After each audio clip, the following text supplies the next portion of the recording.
This is why I don't talk. I'm gonna just curse everything. I curse out everything. Anyways, once upon a time, I'm eating a candy, by the way, so I'm gonna sound weird. Once upon a time, I tried to draw Mark Twain, and it went really, really bad. But this was like the first time I ever sat down and was like, okay, I'm gonna try to draw something, and I'm not gonna stop till it's good. So we're back to try again.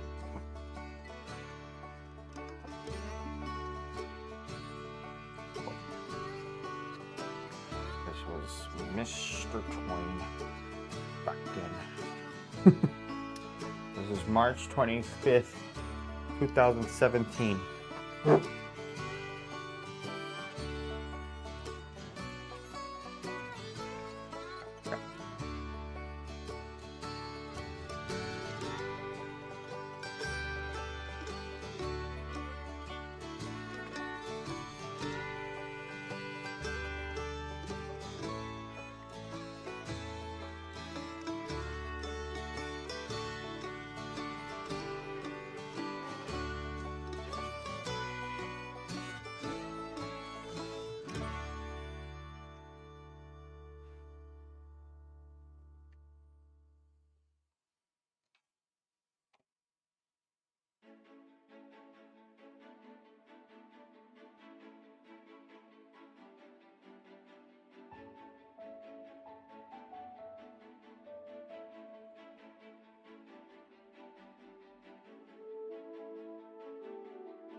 Sorry, I need to check something.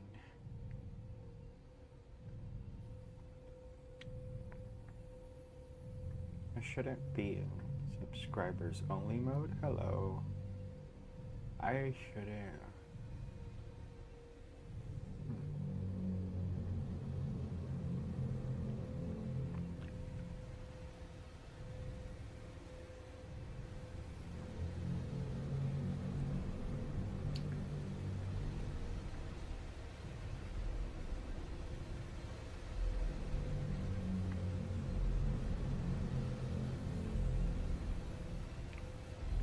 Okay. Um,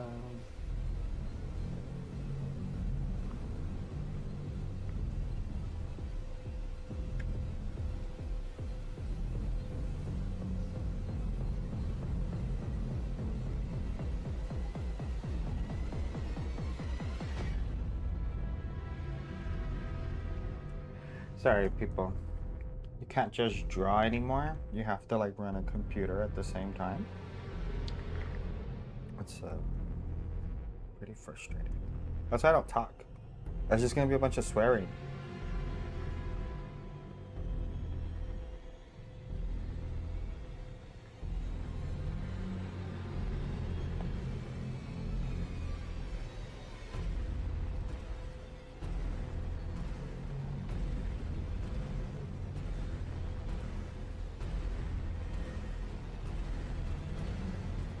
I think I model my hair after his.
Hello, Mark Miller.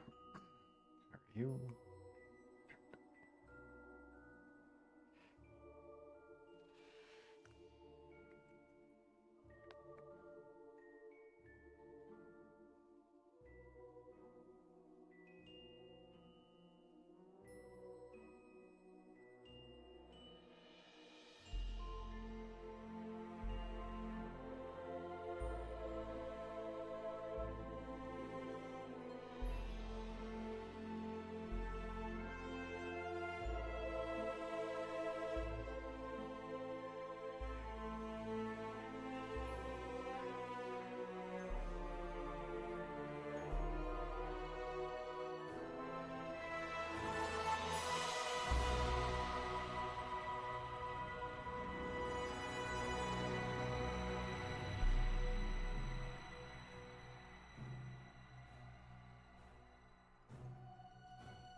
Thank you, and sorry.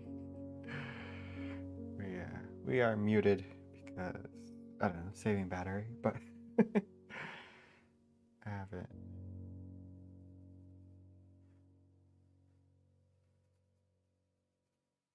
I can't really rant when I'm trying to draw good. So sorry if it's a quiet stream to anybody that just wanders in here.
Oh, hey. Hello? Is this thing on? It's been on this whole time. Have I been cursing? Oh, hey, Smiley.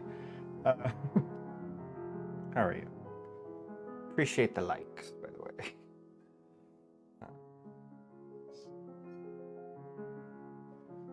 Yeah, I'm trying to redeem myself from the first time that I tried to draw Mark Twain, which was this. This was in 2017, and it took a long time to get here.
But I'm trying to talk more this time. So if you want to talk, if you've got questions, I can.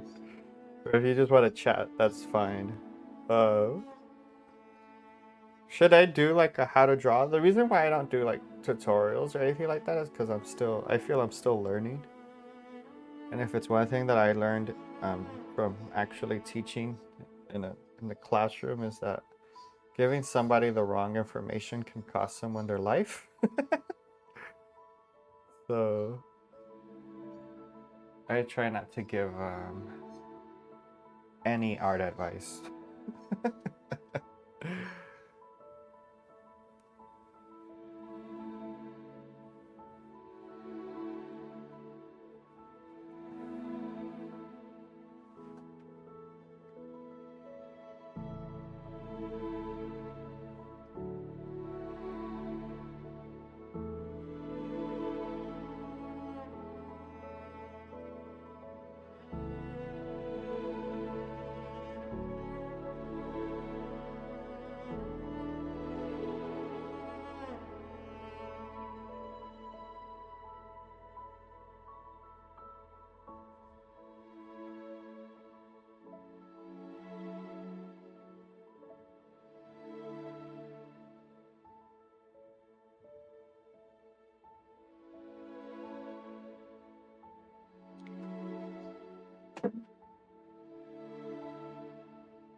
Okay, sorry, I have to line it up, otherwise I'm gonna lose my shit.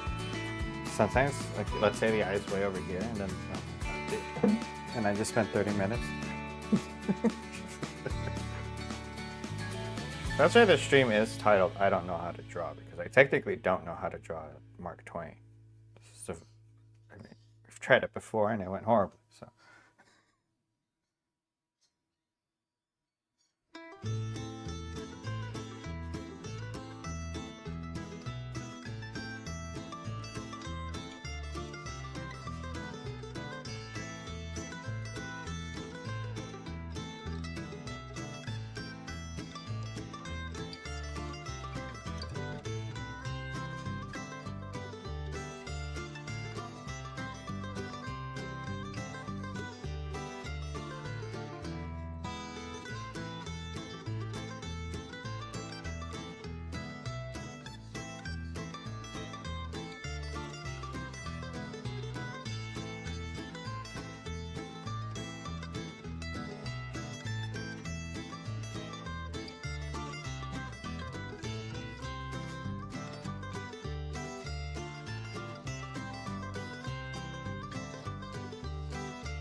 I mean, this too is technically my childhood hero.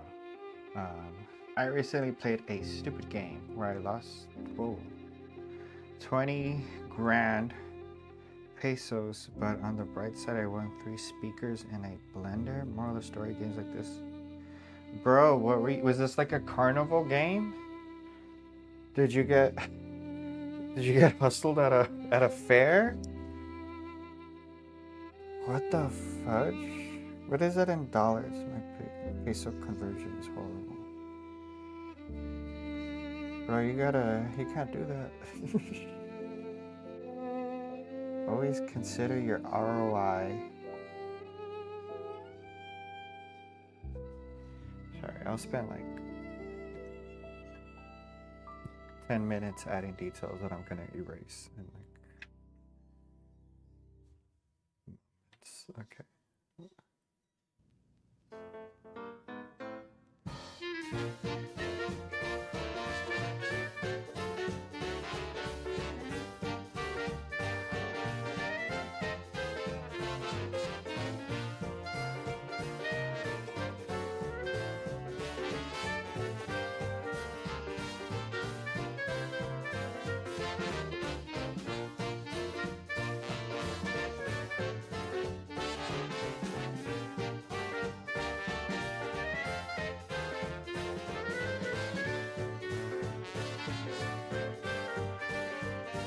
Maybe 10. No, it was like a carnival. Yeah, that's that sounds a lot. Like it's just the way you phrase that was like, yeah. But I got speakers and a blender. Yeah. I'm like, that definitely wasn't like a freaking home poker game. And if it was, like, that's a messed up home poker game.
The game was about $720. Oh shit, dude. I I'll be straight, like just because you said pesos, I was like, okay, maybe like $100. Dude, that's really bad. The game was located in a ghetto ass plot. Were you on a date? Like, were you trying to win something for someone? Because it makes sense if you were on a date. But if that was like just all you, nah, bro. I don't know about that.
I entered the plaza to get Little Caesars. And this guy walks up to me and gives me like these.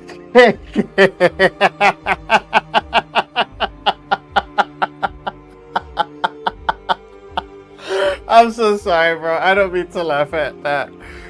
Bro, what the, what the fuck is that? That doesn't make any sense. Like, that sounds like the start for a parable. Like some kind of, like you should have walked away with some magic beans at the end of that. Oh, bro, what the hell? No. I'm so sorry. That is so... What a jerk, dude. Like, imagine being that guy. Like, that guy's job is, here, you hand out the tickets to scam people. So what was the game? Like, what was it, though? What were you supposed to do in the thing?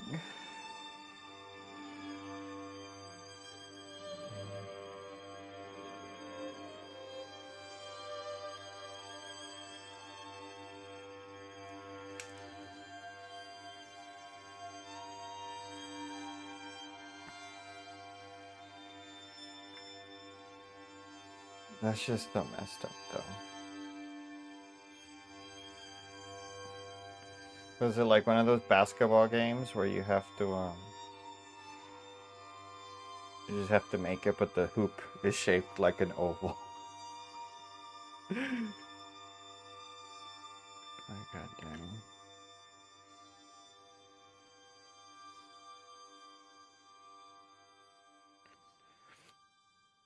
You should have taken a picture of them and post it.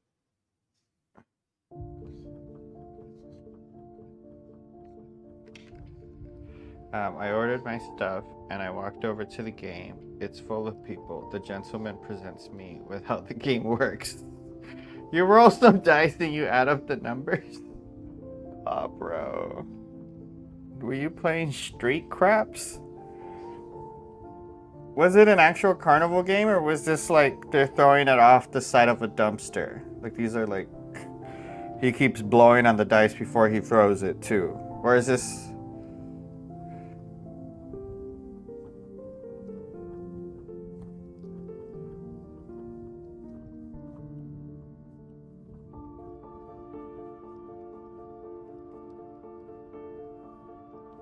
It's a bit complicated. I forgot how it really... Yeah, it sounds like it was just a scam. Like one of those, like a 3-card money scam. I feel for you, bro. I'm sorry that happened to you. That's legit. That's like basically you getting mugged, but you don't even know you're getting mugged. That's the dirtiest. I just think it's just kind of fucked up that all you were doing... It was a stand in the ghetto as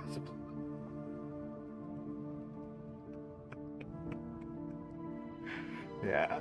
Yeah, I don't know. I mean, I guess now you know, right?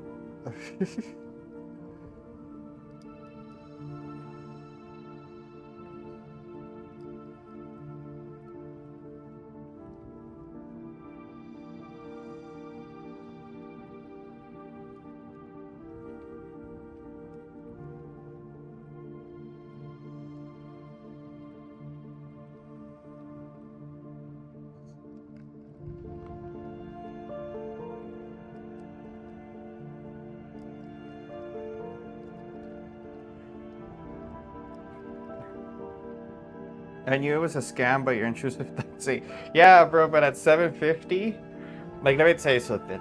Intrusive thoughts are warranted up to like $50, $60, but I think at 750, there's gotta be more of a, how do I put it? And that's what I'm saying, it's like they robbed you. Like, there's something that they convinced you of that gave you the reasons to keep playing. You get me? And it's just kind of like I mean, even some I mean, technically all slot machines aren't allowed to change the odds of you winning as you're betting. But when it comes to a street scam or like one of those carnival scams, they do. Like when they're doing the whatever like game of skill that you're supposed to do, like throw the ball into the little thing or whatever. When they do it, the odds of them doing it are drastically higher than when you do it. So it's not even gambling; it's just a straight up scam. Because, so yeah. Anyways, the it's like when you see those guys on the street, and they're doing like it's called the 3-card money or whatever, and then everybody who's winning is in on it, and the only person that loses is the one that doesn't know everybody else that was around. It was so much that my bank was worried that someone robbed my card, and they deactivated it. Whoa, homie, wait. Were you cashing out? You went to an ATM to cash out? You need to watch out for gambling addiction, my guy. That's like legit. You gotta be careful. There are people like I know that in for carnival games there was a story of a guy that I forgot how much he dropped on a freaking banana or something. He got on the news because he spent so much trying to win a banana. No, I didn't go to an ATM. Okay, so you were using your card for more plays? That's so freaking horrible, dude. Like those people. Those people are the worst. It's like, I don't know, and then some of these people that run this, it's almost like they feel they have a right to steal from you like that. It's so sick. I'm like, again, like, I'm so sorry that happened to you.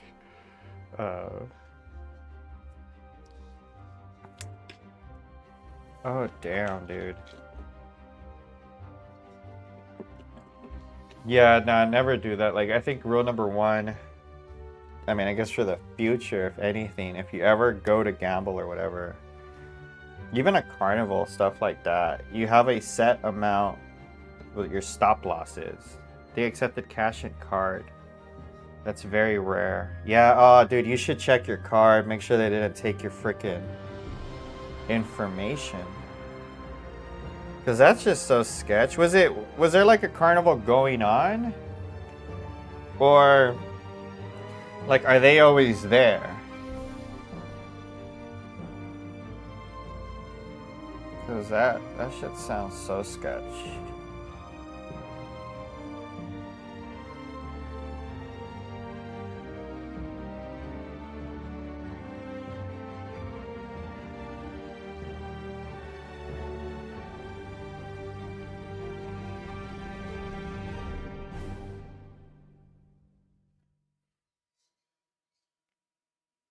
No, it was a single stand. Yeah, dude, what the hell?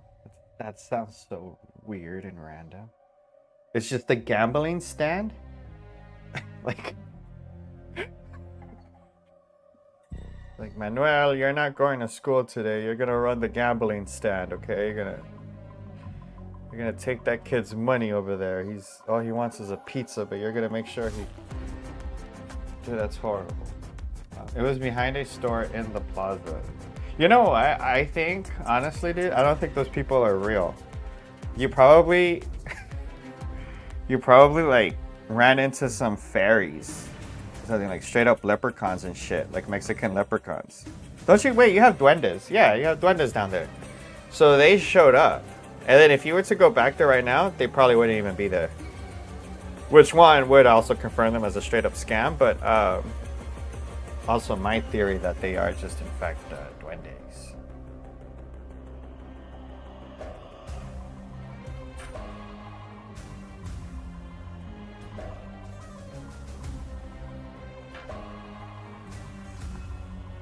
Do you have duende stories like from your family? Do you any of that? Because I freaking I remember I had some Mexican friends that kind of shared. I don't think El Salvador has a lot of duendes. Well, I don't think anywhere has a lot of duendes, but um, uh, I don't think we really go hard on it. If where you went to go pick up that pizza was near a forest area, then like straight up, dude, there were like forest fairies.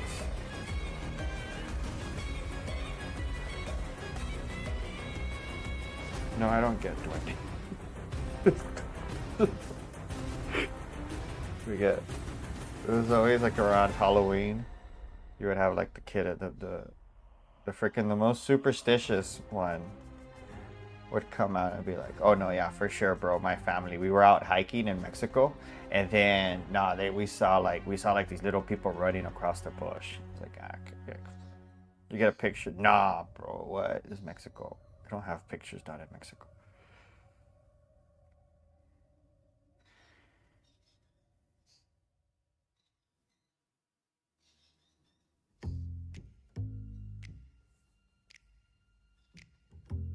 I swear to God, if I overblend this and I lose some of this, I'm gonna get so mad.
By the time I finish the game, the shit I ordered from... What the hell, bro?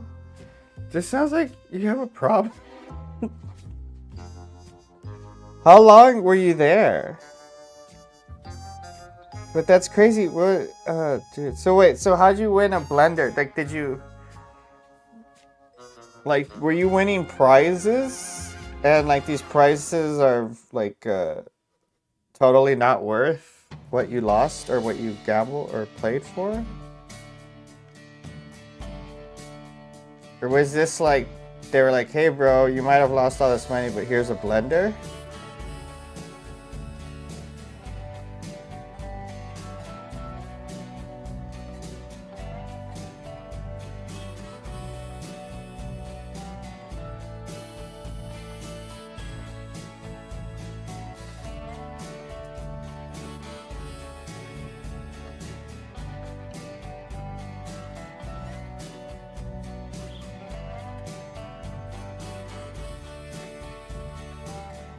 Yeah, I was winning prizes at least an hour.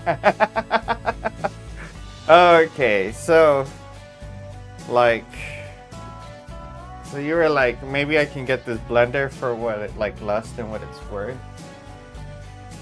Technically, man, dude, we've come a long effing way, and it's funny because I can see now how I went wrong. You get me? And it's like you can tell what I was trying to do. But I didn't know how to draw. I knew how to paint for the most part. Like, you know, I have my creativity on my side, but just knowing the technical, like, man.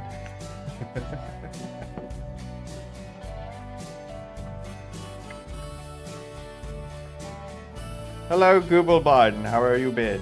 How you be? Oh.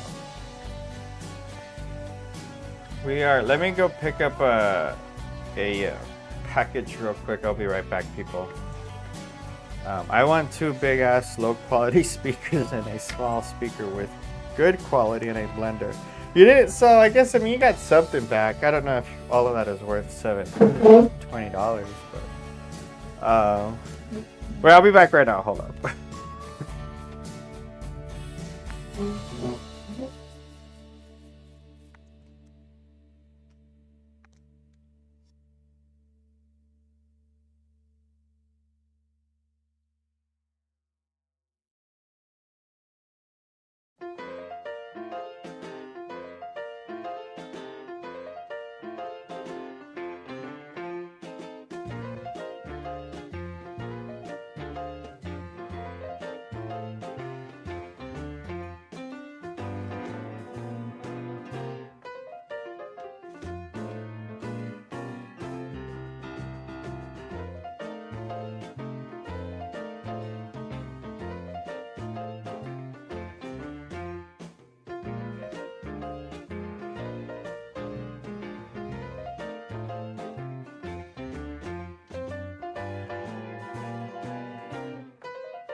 Back.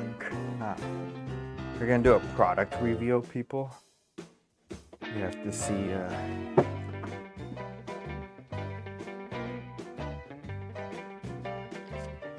have this.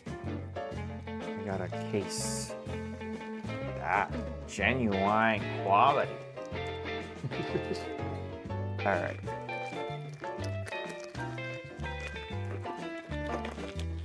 We can't just have a. Read up in the chat. Oh, yeah.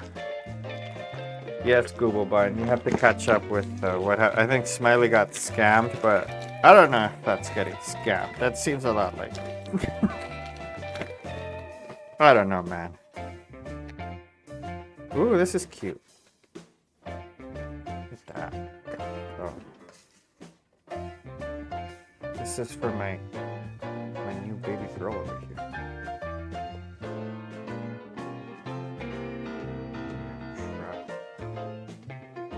It's a camera case, people. Sorry. But I wanted to get something that doesn't look like a camera case. This looks like a fancy lunchbox. But I think it's like obvious if you're walking around with a freaking. Yeah, that's actually kind of cute. I got it because of the straps. And then I want to get like a leather, like a little leather case holster thing. But then I'm like, I feel it's one of those things you're gonna end up spending more just because you like the way it looks than what it can actually do for you. I was about to blank the gentleman showing me how to play. All right, hold on. Let me. Hold on.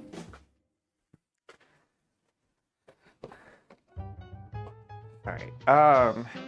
Why? Can you try to remember the rules and just like the best you can explain it? Because I am kind of curious as to.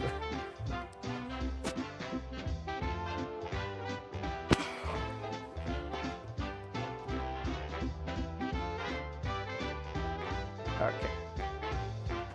Back to our normal.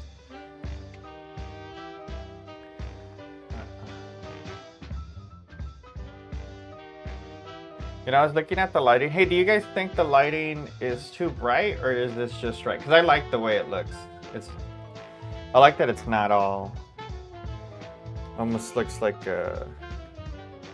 Because sometimes I think before, and I see with other streams, it almost looks like a. Like if you're just drawing on a digital pad. But I like this look because it looks very soft. It's kind of like. This has always been like to try to relax. Well, this stream is me mainly trying to build a portfolio, like an art portfolio, people, by the way. So if you wonder why the drawings are better but the streams are boringer, nah, it's perfect. Thank you so much, Smiley. Yeah, man, we have to like, so last year around this time, I'm learning how to build a PC. and now I'm learning how to like adjust the camera and how to pretty much get better. And I've always had a thing for cameras, but I've never really been able to afford it. And I'm like not really saying I can't, but it's like where you've been saving up like crazy just for that. Like, the quality is too quality. Oh, nice. Thank you. Thank you so much. Yeah, I try to go a little bit overkill with because I was using a webcam this whole time. I mean, I'll show it right now, I guess. If anybody's watching, I guess I'm not sponsored, but definitely a plug. The box is dusty, sorry. But yes, so this is what I've been using this whole time for all the previous streams. And freaking got me this far. I love the music, dude. But yeah, man, this thing forever in my heart. It got us to where we are now. And I mean, definitely still going to use it in the future. But yeah, just with the megapixels, like this is 2.9 megapixels, and I think the one I'm using right now is 23. I think I might be wrong, but I was like, whoa.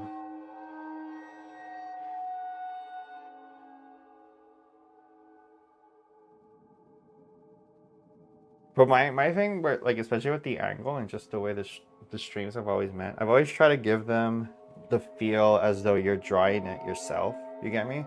That's why it's not like off to the side, and I don't put myself in the scene, because especially when it's a tell me what to draw stream, I do want to give the sensation, especially if you're watching it on your phone, that like you just see this hand, and hopefully you feel almost like if you're the one drawing it.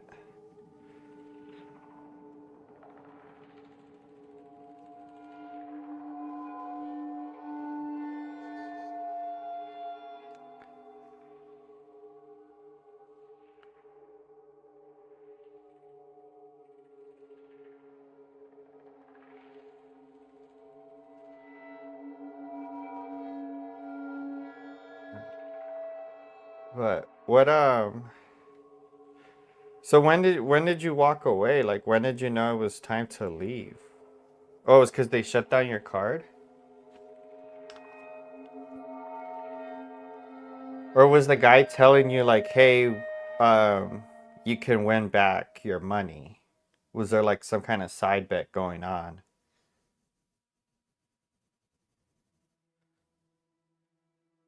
Because that too is also like some.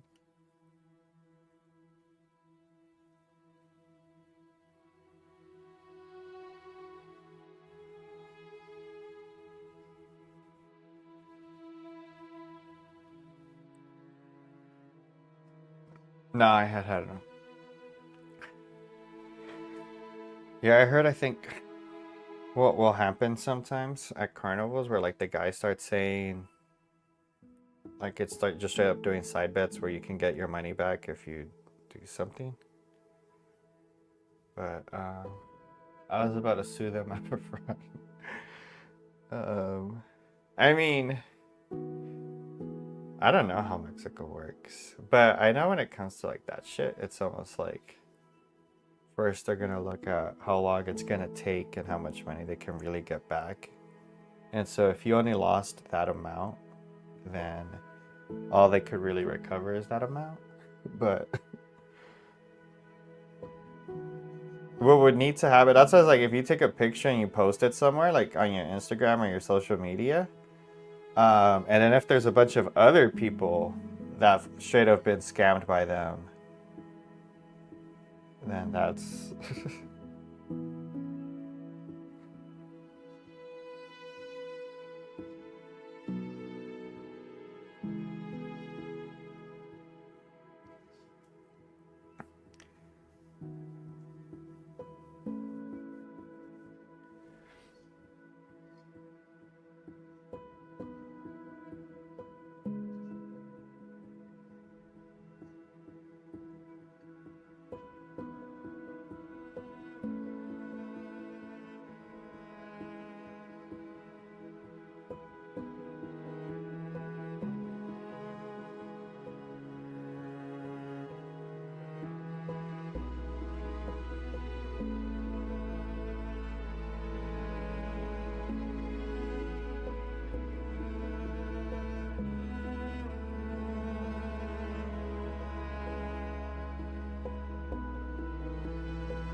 they made a ton of money from other people. They had a whole ass stack of pesos in them.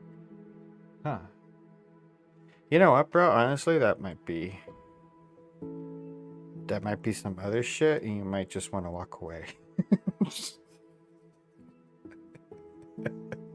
I think that might be on some other shit right there, man. It's like worst case scenario, it's a lavanderia. Or is that best case scenario? It's a lavanderia. Where they're just kind of, washing, just, cleaning currency. You get me?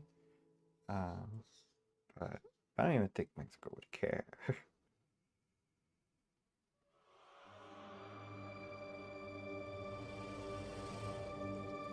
Or it's like a drop-off point. Like, I think I heard about that around here. Actually, you know what? I don't want to talk about that on the stream. Never mind. I like to respect everyone's financial endeavors. What the hell was I doing here? What is this line? Why is that there? What? Why didn't anybody stop me? Nobody says anything? You see me drawing a completely random ass line? Nobody goes, hey, fool. What the heck?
How do you get eyebrows like this?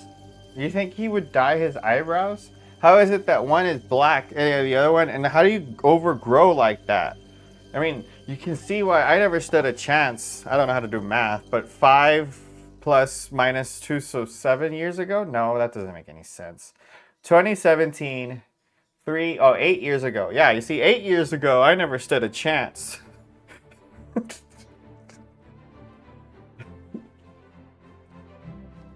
This is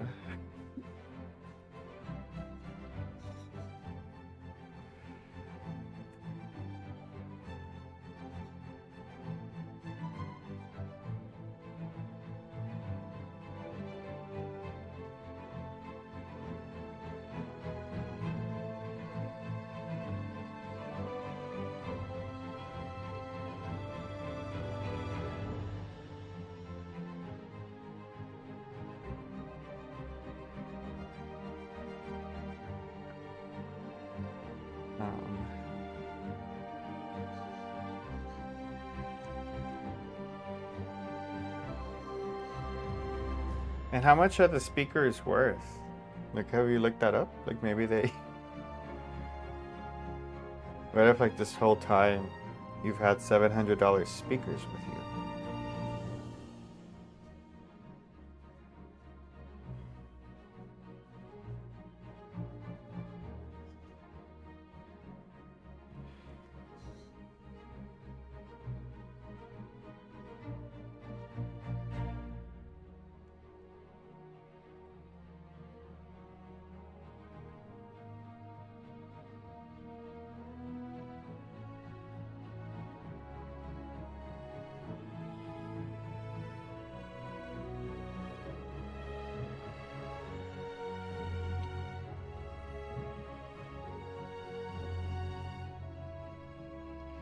I have no idea. um,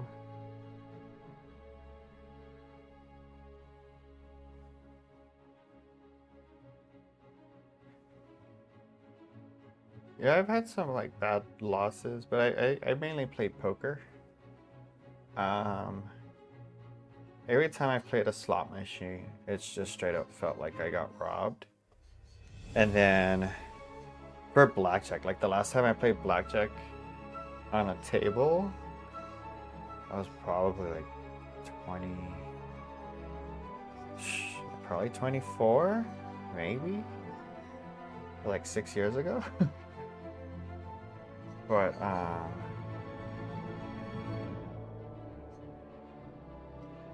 yeah, every time I always felt like I got robbed, especially with blackjack. Like, oh dude, I freaking hate blackjack. Like, I'll play the video blackjack if it's like $1 or like $2 a play or whatever. But my main game is poker. When I first started off, like, dude, that was like, there were some bad nights where you just straight up donated shit. And I remember one time I straight up lost to a guy that looked like a card shark. He had like the visor over his head. He had a toothpick in his mouth. It was Commerce Casino. It was freaking limit. But I remember losing. I think I only lost like $200. But it was like, what the heck? And you just walk away feeling like stupid, and you're like, am I better than that or am I not better? Sorry, I gotta...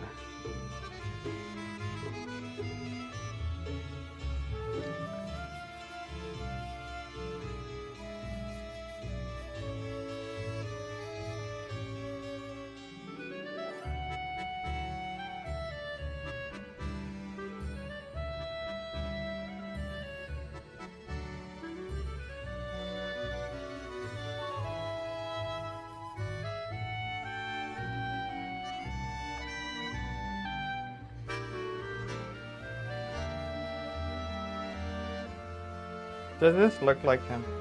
Sorry, I always have to ask that.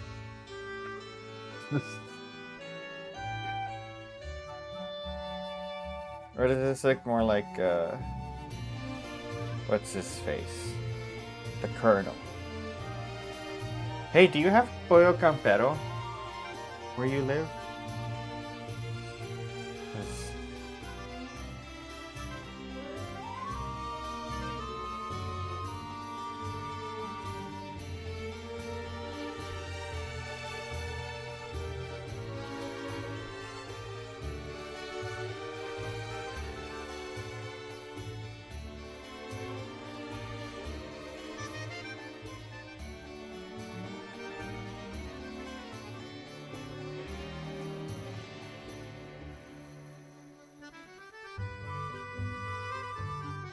Pollo Cantero? No, Pollo Campero. I'm gonna do a stupid video on it. So it's from El Salvador, I'm pretty sure, I think. Or maybe not, I don't know. But when I went to El Salvador as a kid, that's where I found out that it was a thing, or it existed, and it's the greatest freaking chicken. It's fried chicken, but it's like just way better than KFC or Popeyes. And like back here in in the northern part of America, they don't really have Pollo Campero everywhere, but just recently one opened up near where I live, and I was like, dude, this chicken is so freaking, I don't know, I'm surprised more people haven't swamped it, and it's ended up in like a freaking, like that one time Popeyes released a chicken and everybody ran out of chicken. But the lines are starting to get longer and longer, because I think it, and I'm telling you, it's like, it's that good. Like, I'll make one of those dumb like Salvadorian videos, or like Salvadorian cooking videos or whatever. But now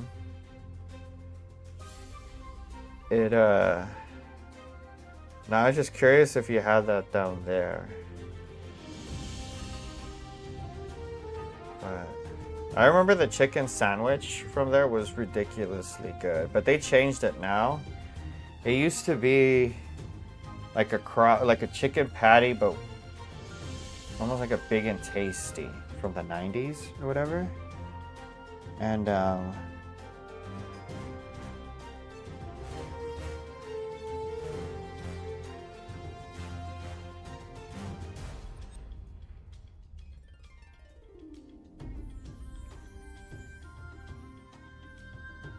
I miss the big and tasty, I swear to God. I think about it all the time. I don't think so. We got Pollo el Travieso. Why? Why would that be? Pollo el Travieso. Is it like it's gonna scam you? It's a freaking shady ass chicken? What the fuck? Travieso? I don't know. I don't know if that means something different, but travieso means freaking like you're troublemaker, right? Or you like you touch stuff that doesn't belong to you. That's what I usually like. That's what I get accused of. Like, or at least that's what I get called. Like when I steal stuff off of people's desks. Oh shoot. Sorry, I need to plug in my device. Give me a second.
It's a good chicken. I know I want a chicken.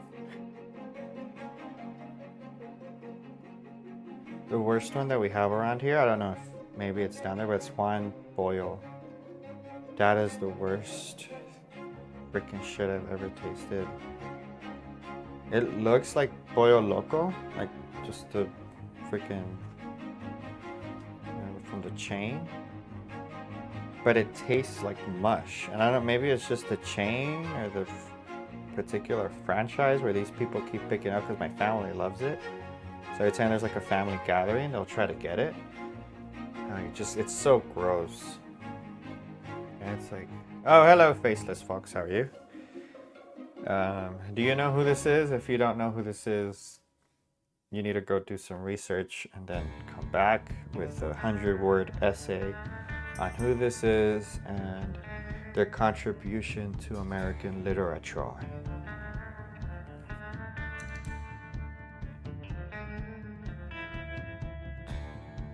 And if you're wondering, could I do 100? Nah, probably not. I've got like a book. I've tried to read most of his stuff, but then I like get sleepier and sleepier. I'm pretty sure it's the only author from that era that I can actually read.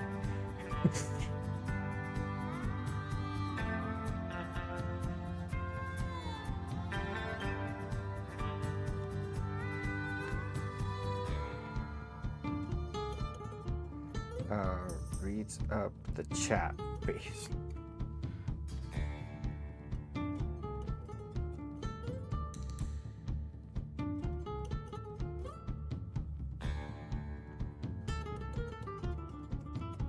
Yeah, Faceless, have you ever been scammed at a single stand carnival before? Something we all need to be careful for, apparently. It happened to the best of us.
But I know. Oh, I was about to start a new painting, but they are all scam. Well, I was telling him that I think they were a group of fairies that go around stealing people's money, especially when they're trying to just buy pizza. And if you were to go back to that same spot, they wouldn't even be there anymore because they're probably, again, they're like forest fairies. They're called like leprechauns, just straight up leprechauns.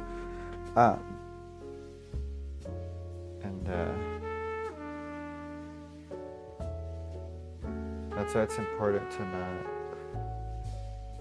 not accept tickets. Oh, so it started off free.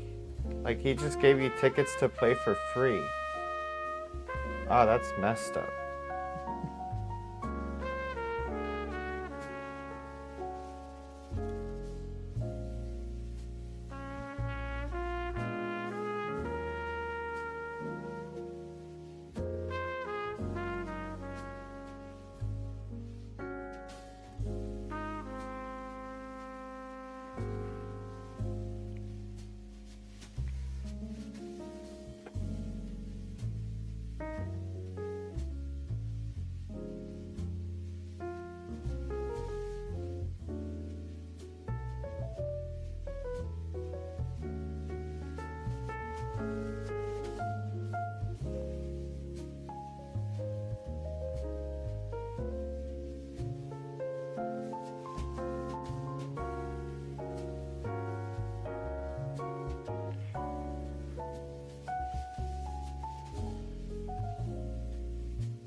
I like that idea. Oh yeah. Well, thank you. What am I doing?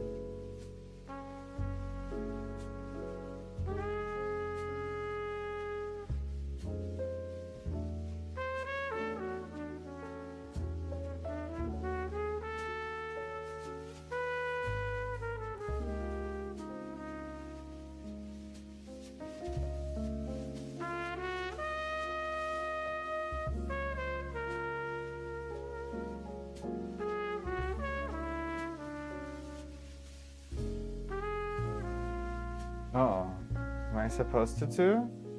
I thought you did. Okay.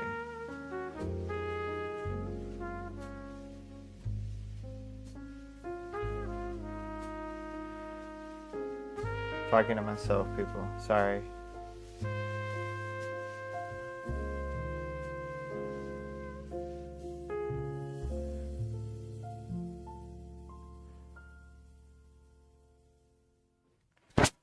Talking to myself. My paint is so chunky. What kind of paint are you using? It really depends on what kind of paint you're using. And when in doubt, if it's all chunky and dry, that means you have to make abstract art.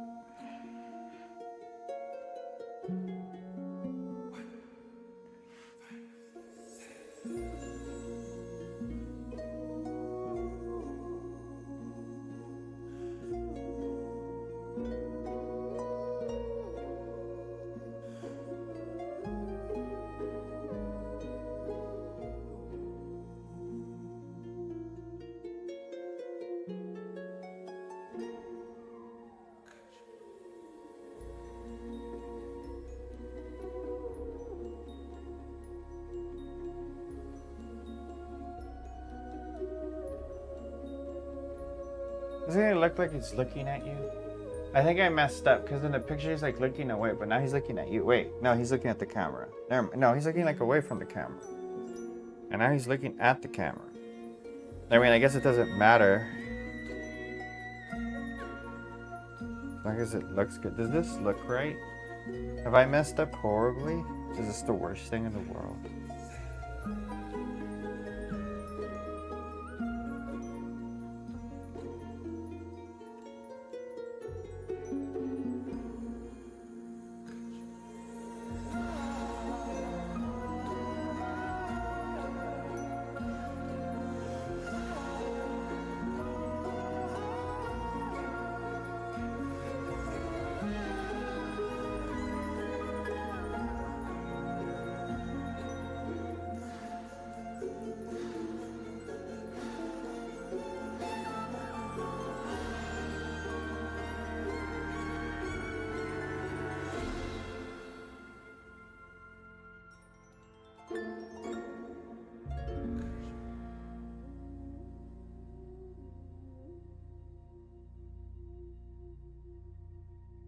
This doesn't look like this, right? It doesn't, right? Because all I keep seeing this. I can't.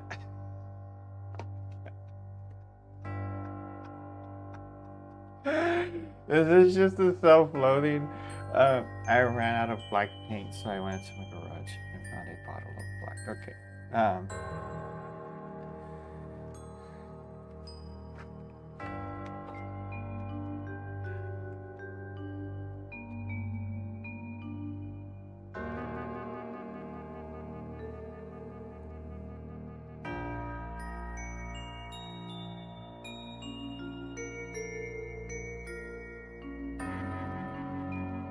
I think that fixed it.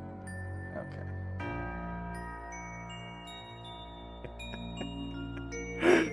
This is the worst drawing I've ever done.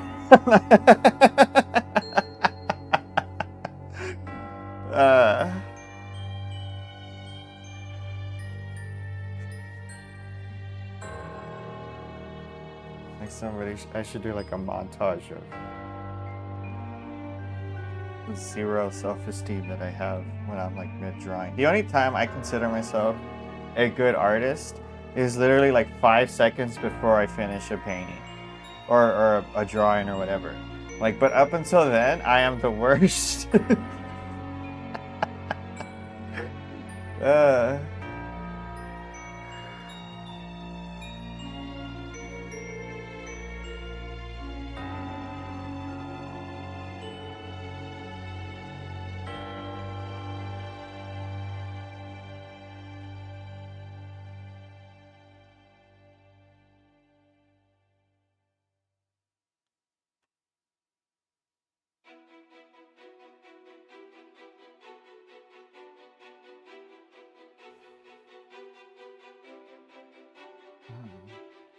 It looks amazing. What are you talking about? No, it's so I drew this. This was like one of my first drawings when I like officially started painting. Like, well, this was from 2017, but when I started like 2015, I did try to draw and all of that, but I realized like, dang, I suck. So I avoided faces for a while, and then finally one day I was like, okay, maybe I should just draw someone who I like or someone who I look up to, and see how it goes. And it went horrible. And and so this is the redemption 8 years later.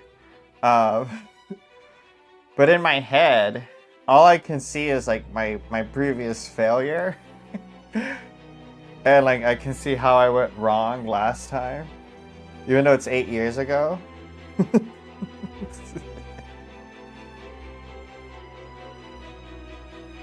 So does this fool have lips, man? I swear to God, white people don't have lips.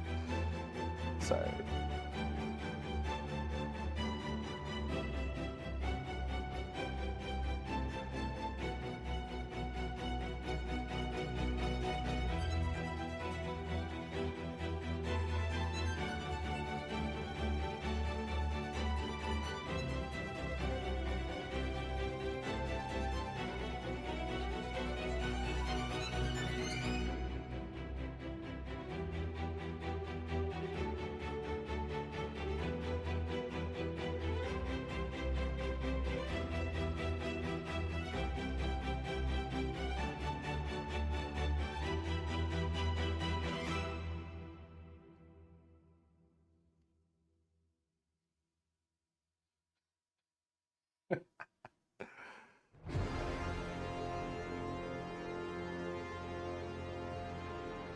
Shit.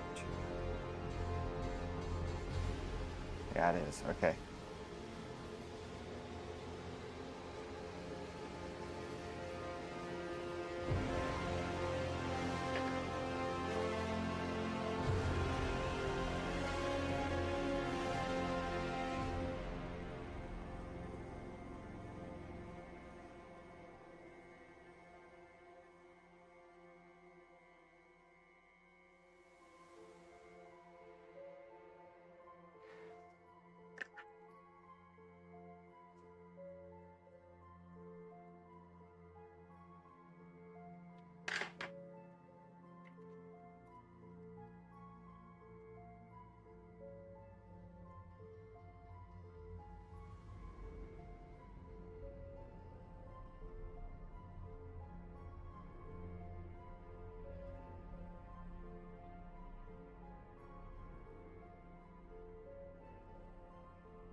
I swear to God. I swear. Why? What is this? Is this a wrinkle, Mark Twain? I swear to God, dude. Yeah, well, okay. I'm not gonna tell you how I just figured that out. Okay, people.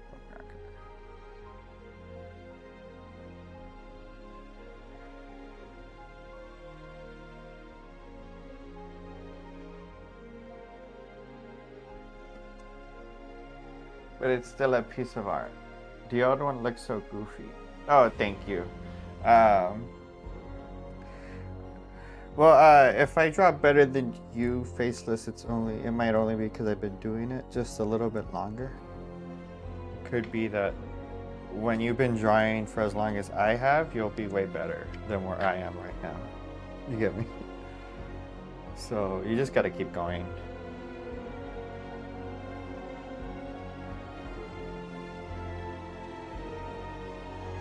But yeah, I think to me, I found that drawing is not really about the finished piece, but rather about how fun you find it in process. I always make art that looks like a mess. Yeah, I should do that. I do have a type of drawing style that I enjoy. I tried doing it on one of my first few streams, but nobody really got it because it's just kind of abstract and simple. Next time I do it, tell me what to draw. I'll start the session with it. But yeah, I like having fun with it too. I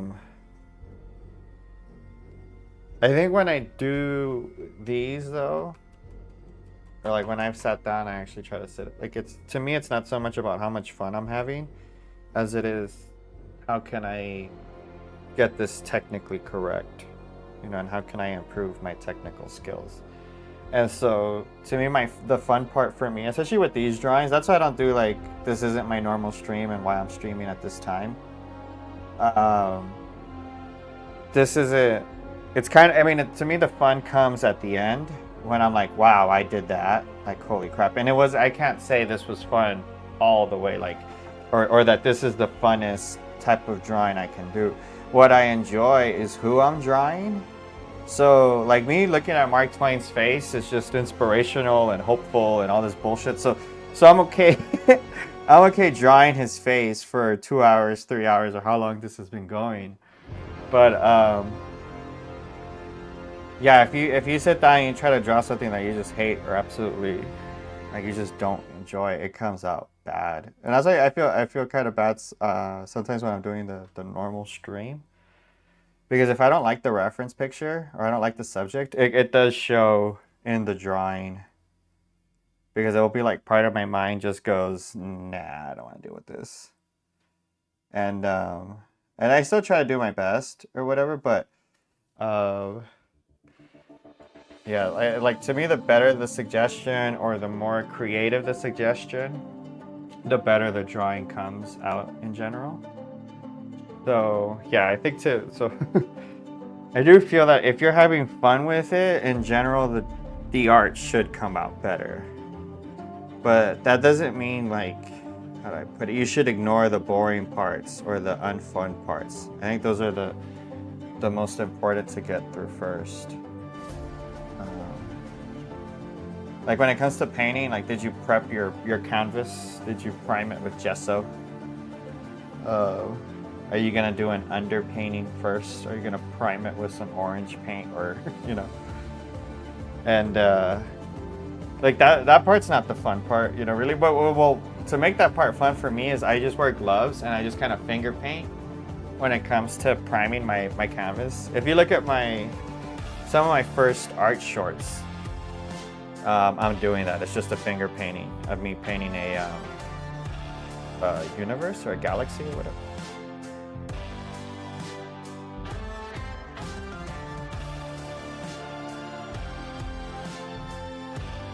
It's like what I say is like, learn all the rules before you break them.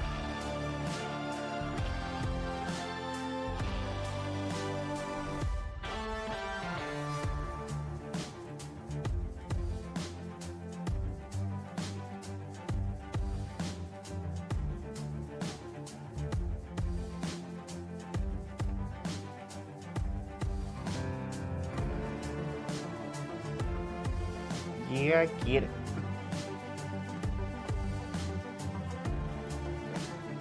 It's like, it's like 8 years ago. Like, I knew I had used too much black, so I came back with white. And I try to fix the... God dang. It took me 8 years to be able to figure out what was going on right there.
Jesus Christ, sorry.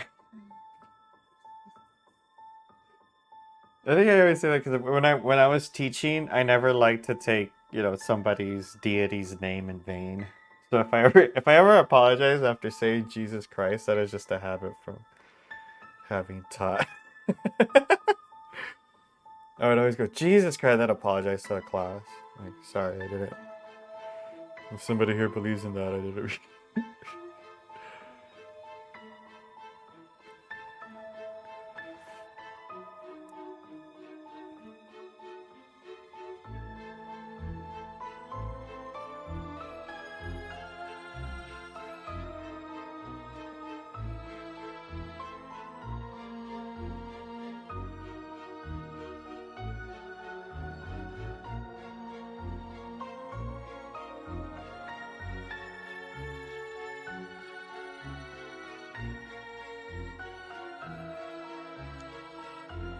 My desk is an absolute nightmare.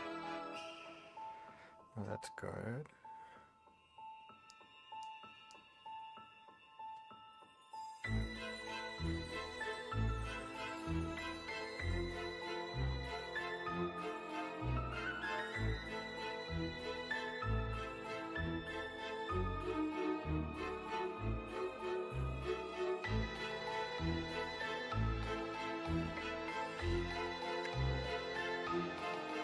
Cool portrait. Thank you so much, Ike. Appreciate you. Yes,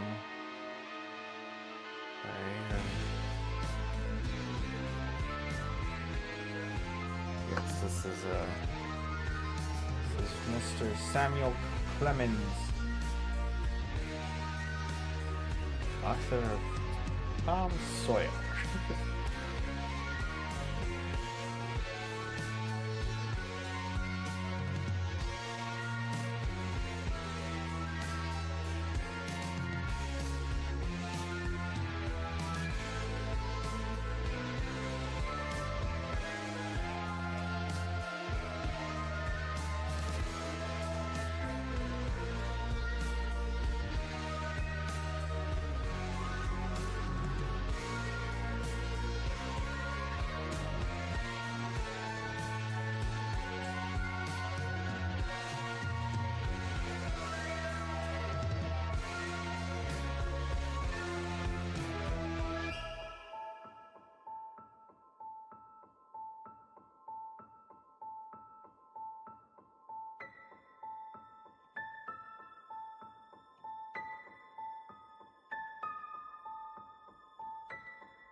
Doesn't he look like pissed off?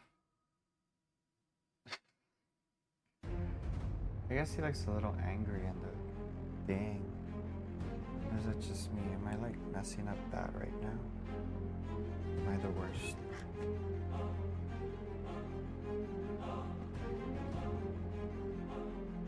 Was it that?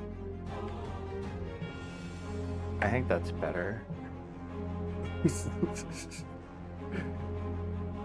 You know, I'm gonna just tear it up. I think it's the worst render. That's okay, sorry. I wonder if I'm gonna be done soon. I have no idea. I think so. It should, right? Doesn't it look like it's almost done? Like, what sucks is when you keep noticing more details, and you have to keep adding it, because otherwise you can't sleep.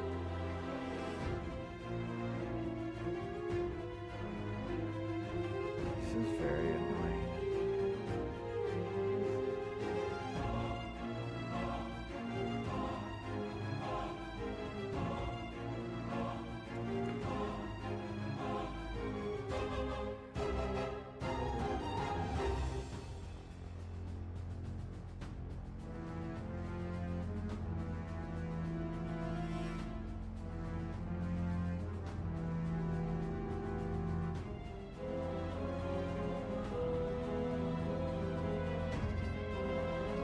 Where am I?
God damn it, sorry.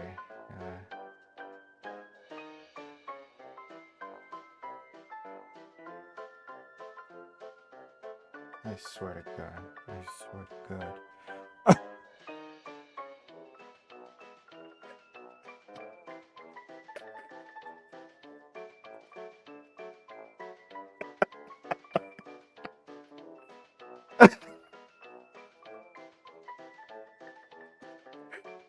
Oh man, if there's a bunch of random people wondering why I'm like, I'm not gonna explain it. Listen, there's like an internal conversation going on in my head. It involves multiple swear words, multiple techniques, as in like, where should I put my pencil? How should I apply the stroke? And in that jumble is a bunch of other nonsense that's just constantly talking shit. And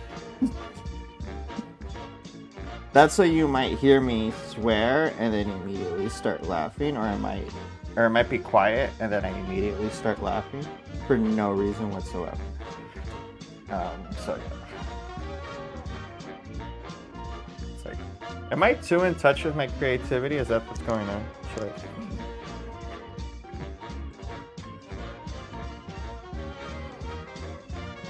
Is it? I forgot what I call it. I have like a personal word for what goes on. I call it like the eternal shit talking. I think that's what.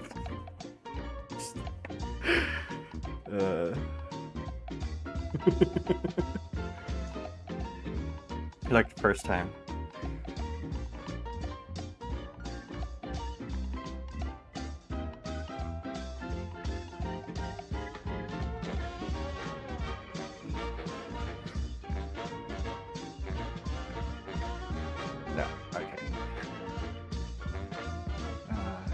Not me lurking in the background. No, you're good, bro. I'm okay with people lurking. You don't, like, people don't have to comment. It's okay. No.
The internal. Oh no, not internal. Eternal.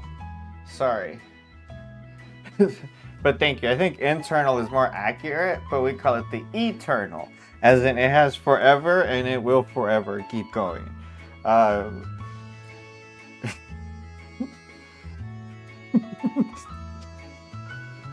not gonna give away my comedy secrets right now. I'm so sorry about it. For all I know, you're a stand-up comic that's trying to figure out why every time I go up on stage, my material is different. It's like the same, but it's also a little bit different.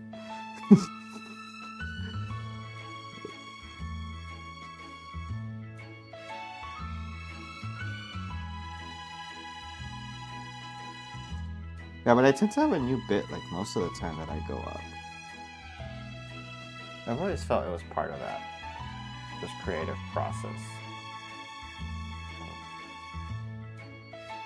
What's the next painting that we're doing? Like I treat my stand-up like a painting almost. So if I do one joke, I'm like, all right, I've done that. What's the next? You know, what's next on the?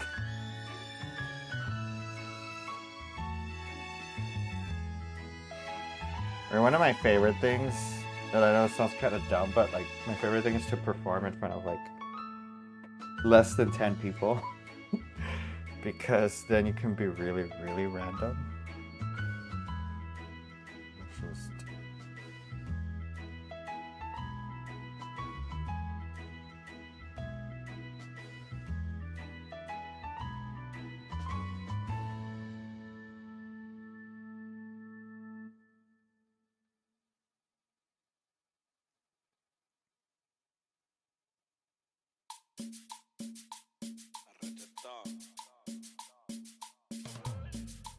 Sorry, you guys can't really see what I've been working on right now, but I had to, believe me, I had to draw down there.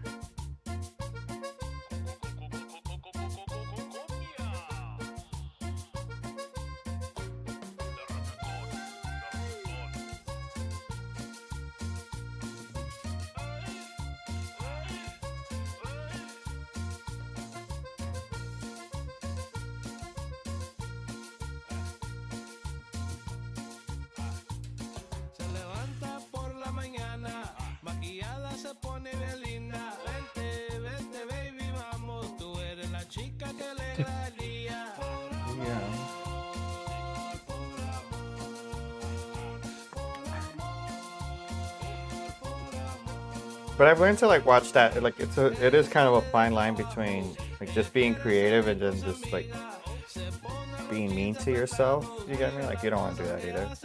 I knew it. I knew it. I knew it. I knew it.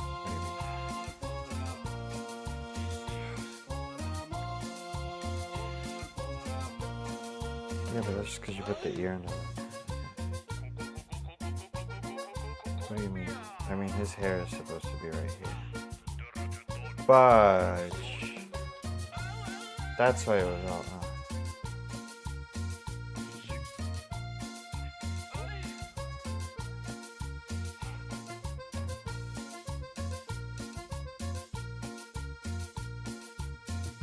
That's why it felt so freaking weird this whole effing time. Is that what happened? Yep, look at that. That's what happened last time.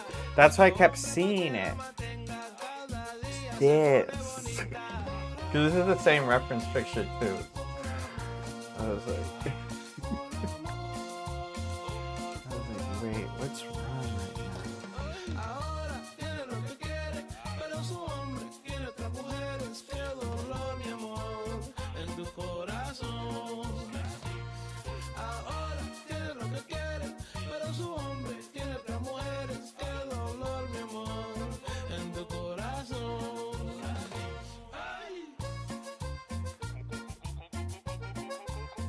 Yeah. If you've been mean to yourself, you have to say sorry to yourself. Oh.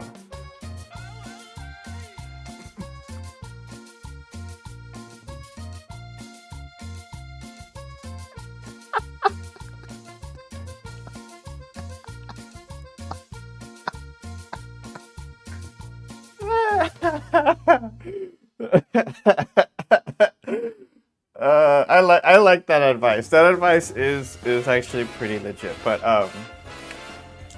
yeah. We how do I put it? I mean, it can, if it apologizes, by all means, I'll accept the apology.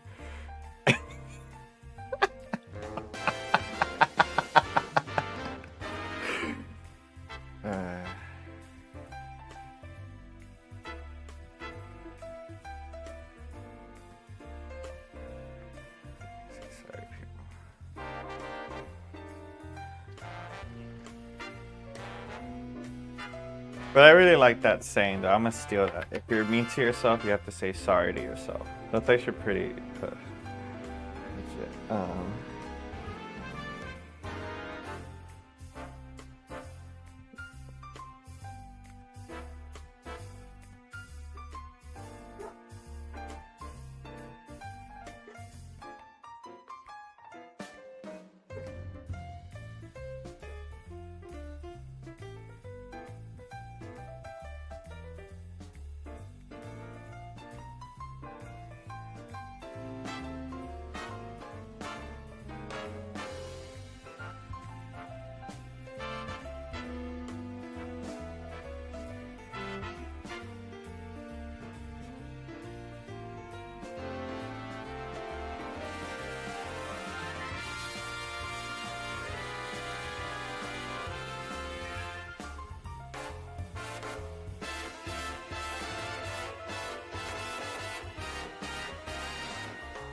Okay.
Now it looks like him.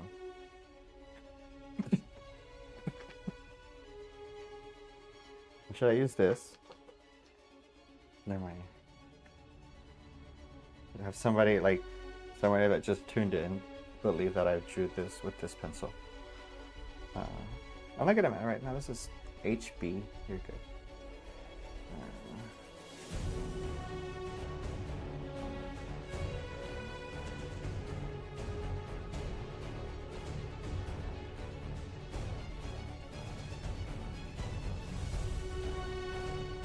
Hello, Lynn. How you been? We are... Do you know who this is, Lynn?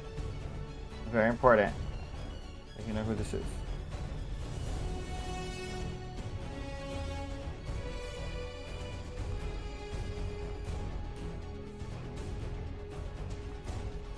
You have to write an essay if you don't know who this is.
He looks disgusted, doesn't he? I guess maybe he is disgusted for like society or some shit.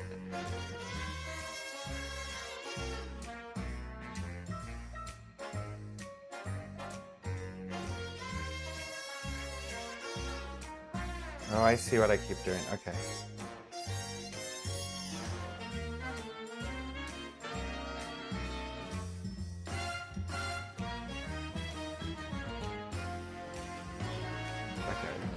Before I ruin it.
What am I doing? Okay.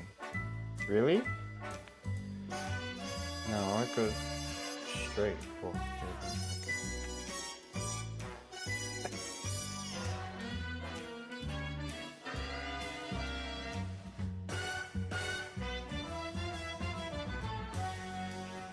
Okay. For real?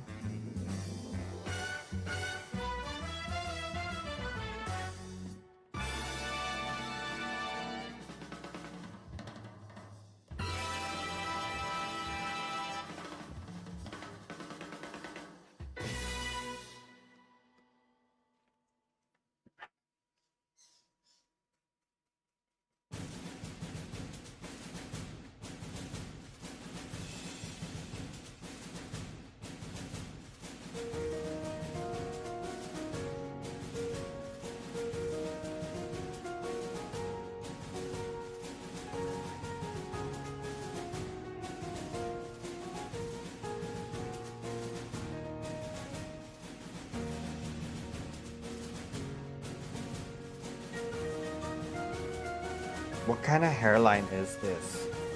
I swear, man, I swear. Like, people are just built weird. This is why I don't like portraits.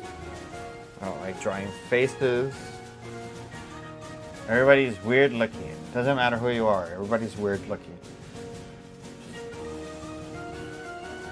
I will go to a birthday party later. Why? Ready for Mr. Chaotic? Can you give me a joke? Okay, I'll tell you a joke. Once upon a time, there was a magical little bean, and it was very sad. And it was very, very sad little bean. And its friend, a carrot, came up to the bean and was like, "Why are you sad, bean?" And the bean was like, "Whoa, bro, you're standing way too close to me right now." And the carrot was like, "Whoa, what do you mean? Like, we're best friends." And the bean was like, No, you're standing way too close to me right now." And the carrot was like, "Okay, I'll back up." Like, "Not far enough, buddy. You gotta keep backing that shit up." And so the carrot kept walking back further and further. And the bean was like, "Nah, bro, you gotta back that thing right on up." And like the carrot kept walking backwards and backwards. And then finally the carrot bumped into this magical dragon. And the dragon was like, "Dang, bro, you just what? You're not looking at where you're walking or what? You better back the fuck up." So the carrot turned around and was like, "Okay, fine." And so he started backing up the other way, back towards the magical sad bean from earlier. And the carrot was like, "Well, I can't go that direction because there's a dragon over there." And the bean was like, "Then you go east, my guy. If you can't go north or south, you gotta go east, bro. You better be fading off of this."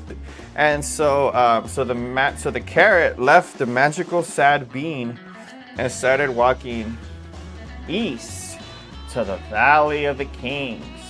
And that's where he met Cotton Candy Man. And so now Cotton Candy Man and Carrot, they started running a grift, like a really hardcore grift. It was bad. It was like all the magical creatures from the area were like, "Bro, don't go into the forest because you're gonna get scammed by a carrot and Cotton Candy Man." And people used to think like, "Oh, is Cotton Candy Man made out of candy?" But no, he's not. He's not made out of cotton candy at all. There's actually a very horrible reason why he's named Cotton Candy Man, but I'm not going to say it on here. And so the carrot was like, "Hey, you know what? I want revenge on this magical bean that was like punking on my ass the other day." And Cotton Candy Man was like, "Nah, bro, we got a solid grift going on right here. Why do we have to involve revenge into the plot? We can just keep scamming magical creatures like a unicorn or maybe a talking toaster, you know, just stuff like that." But the carrot was like, "Nah, bro, we got to go back and we got to take back my turf, man." And so they went back to where the carrot, like from earlier in the joke. So they went back to the magical bean. And the magical bean, at this point, he was like running shit. He was running everything. Because now that he rubbed out the carrot, or he like took carrot out of the picture, he took control of all the turf. And so carrot and Cotton Candy Man, they were like, "Bro, we gotta, we're gonna take this, this vegetable patch back." And so the bean, they caught up the bean at a nightclub for vegetables. Nobody's dancing, everybody's just laying down.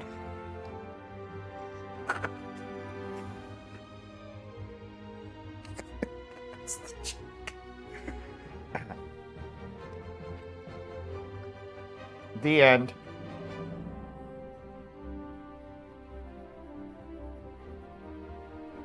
If you would like for me to continue this joke, please please submit 2 credits.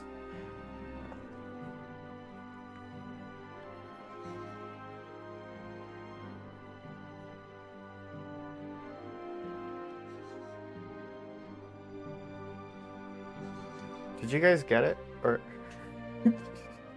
I think that was actually some of my best work.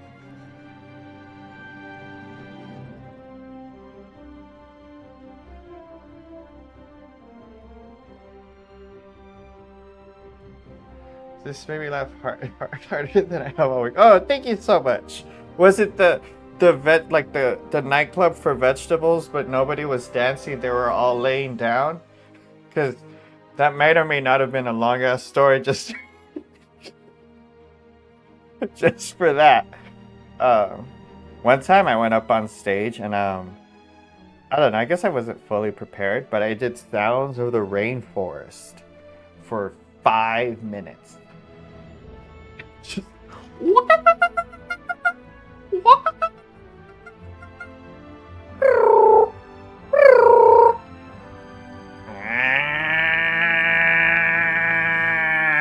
and that's the sound of them chopping up the rainforest. I did that for 5 minutes, dude. Those poor people. I swear, the worst thing you can ever do is be in the audience when I'm just feel like fucking with you. Sorry.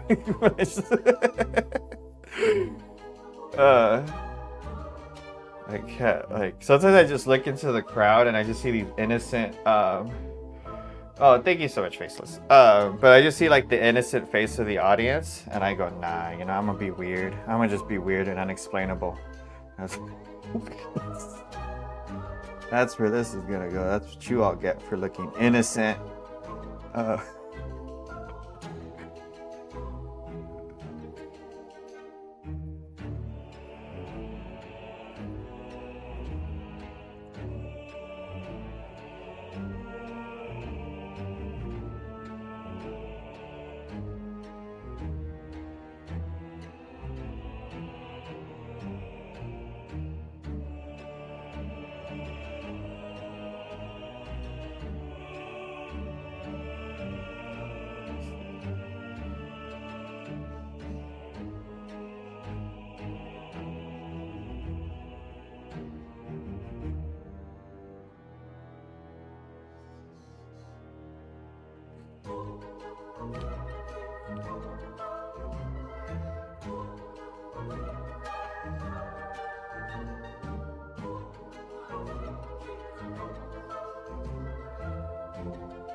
Yeah, but let's say that was technically the most family-friendly joke that I have. I do have this one joke I've been wanting to do that's really annoying. So make sure you say this to somebody else, okay? I'm giving you permission to steal my joke. The joke is simple. All right, there was a guy, and he was on a horse, and the horse turned around. And you have to say, sorry, before I finish it. You have to say this exactly the way I'm saying it. All right? Including the stutters and the ums and all that. All right. Sorry. From the top.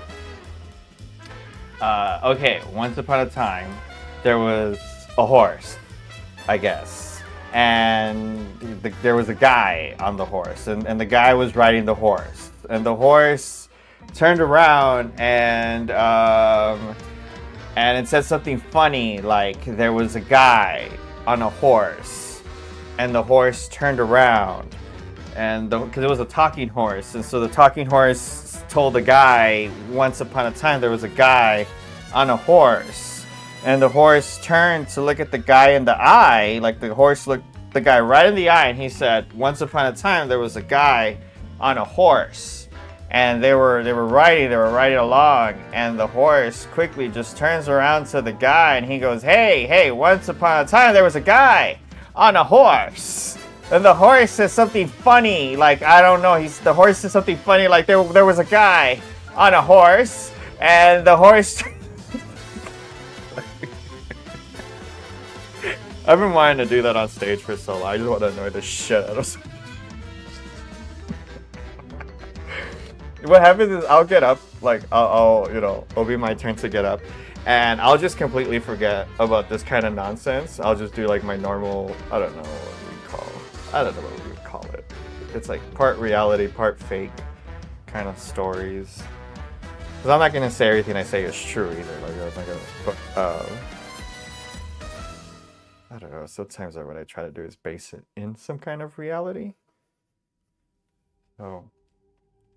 But that's one of what I would consider just straight out annoying that I've never gotten to do. I always forget.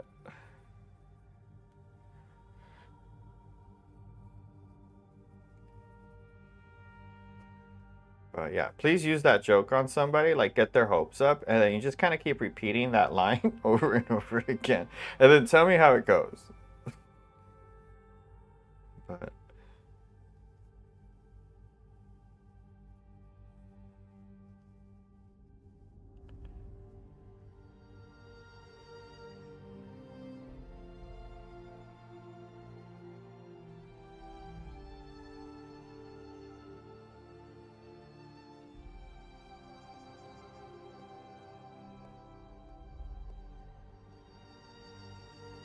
oh, now he looks like Mark Twain.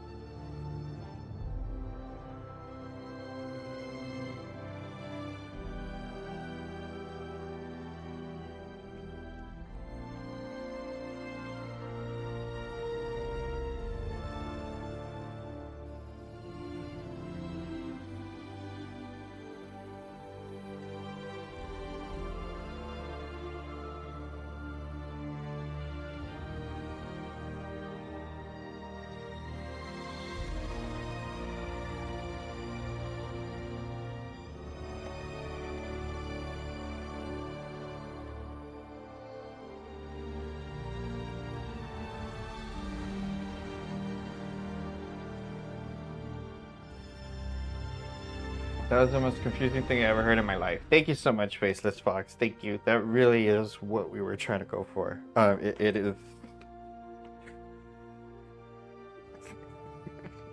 It is 100% designed to confuse and confound.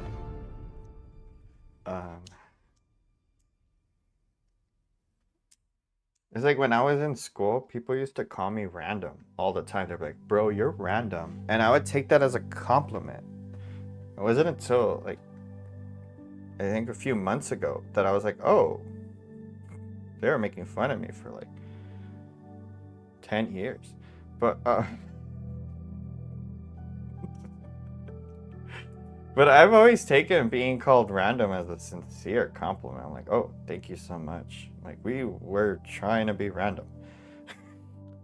It's Steve Jobs said it's impossible to be truly random. And ever since I heard that, I was like, watch me. Yeah. What do you think it's called? Chaotic Industries. Again, we will pioneer the random.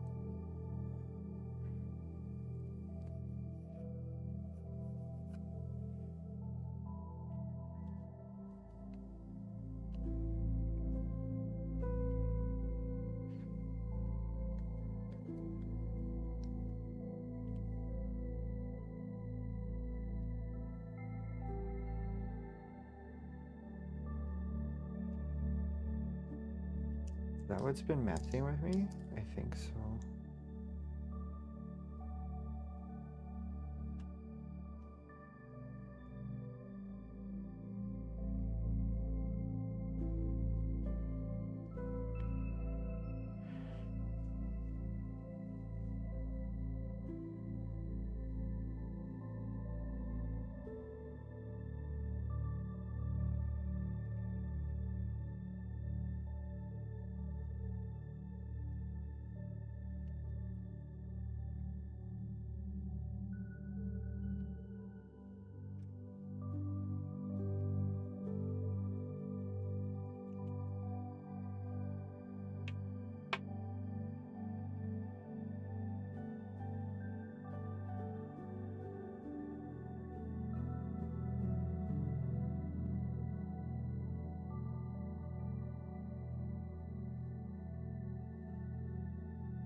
Do you want to hear a story about how I cracked my head open as a small child? No, yes, I guess. Yeah, sure. Is I hope you're okay. Or you didn't have brain damage, right? Well, you can't get over.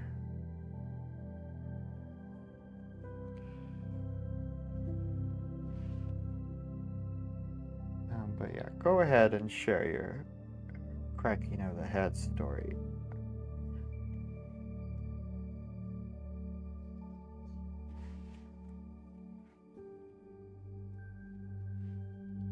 Okay, I think it's time for the scary part. Where I can ruin everything.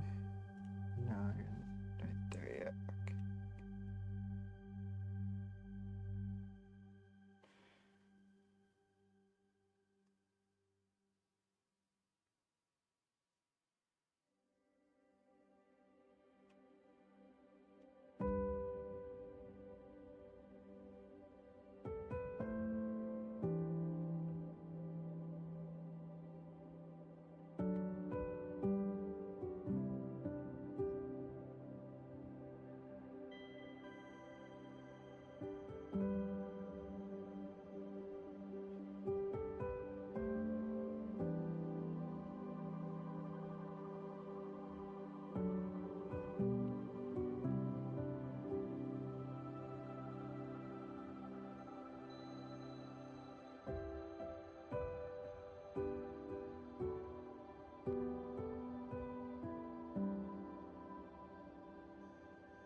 Okay, so alright. So I was at my mom's house, my friend's house, my mom's friend's house, and what?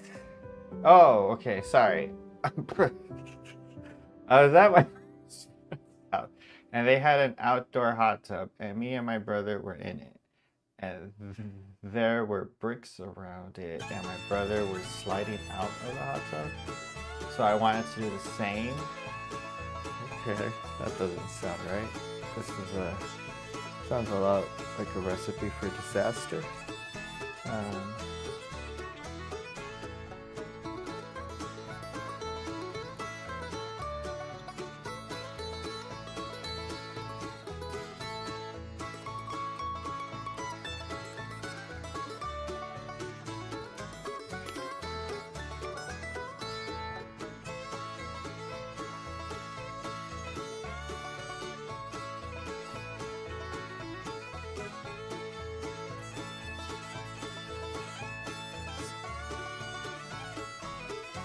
I slid out and cracked my head on the bricks. Yeah. Yeah, it sounded out like that. That's what Did you have to get stitches? No.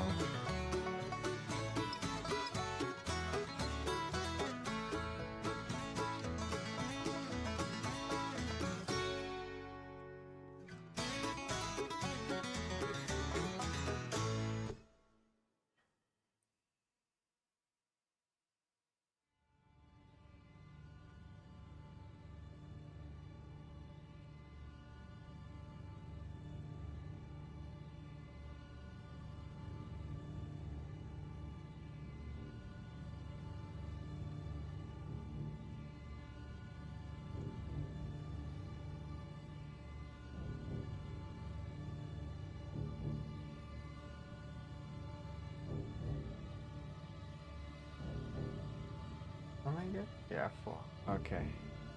God dang it. Alright, scary part. And going back from here.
Oh, sorry.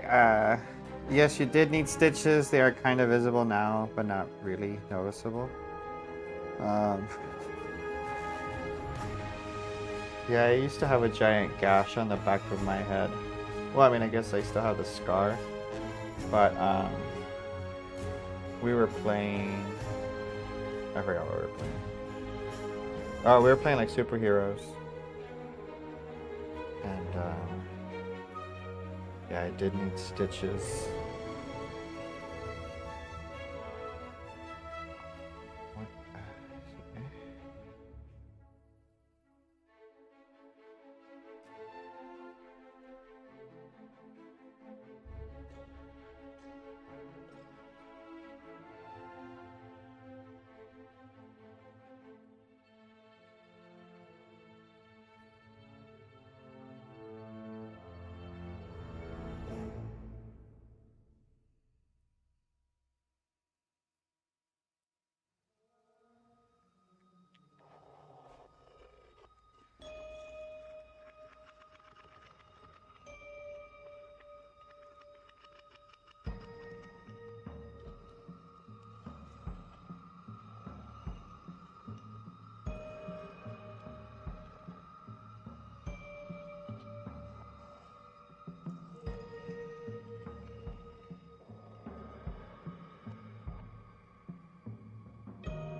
Should I drink another soda? Like actual. Okay.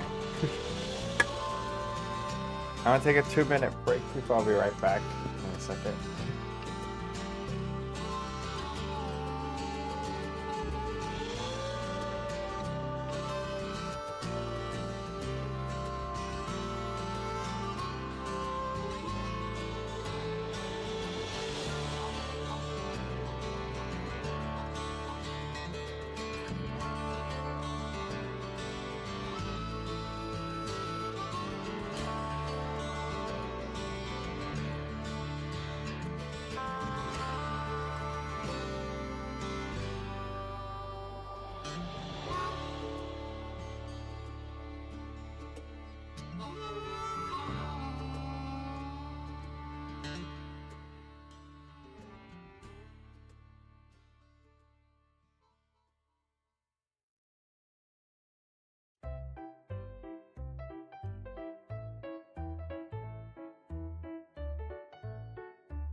Okay, almost done.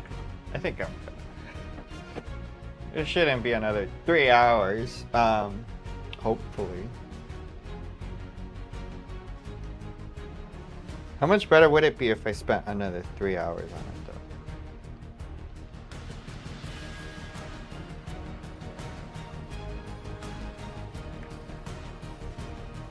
I am going insane. Everybody's going insane. It's just how fast you're going insane.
Also, oh, thank you so much. Now 2 cents. Appreciate you. I also tried the Reese's sandwich. How was that? By the way, because mine was absolutely terrible, and I suggested for people not to do it.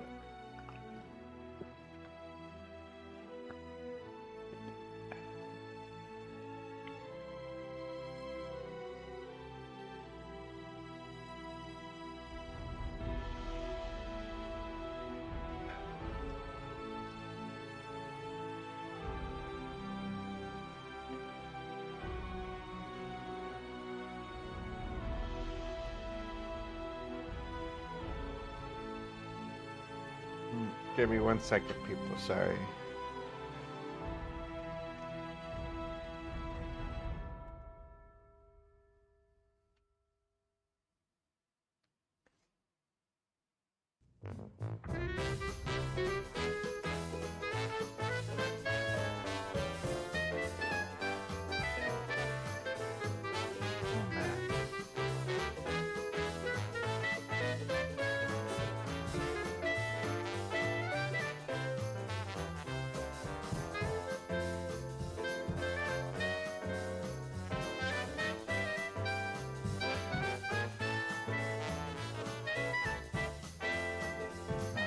It was yummy. The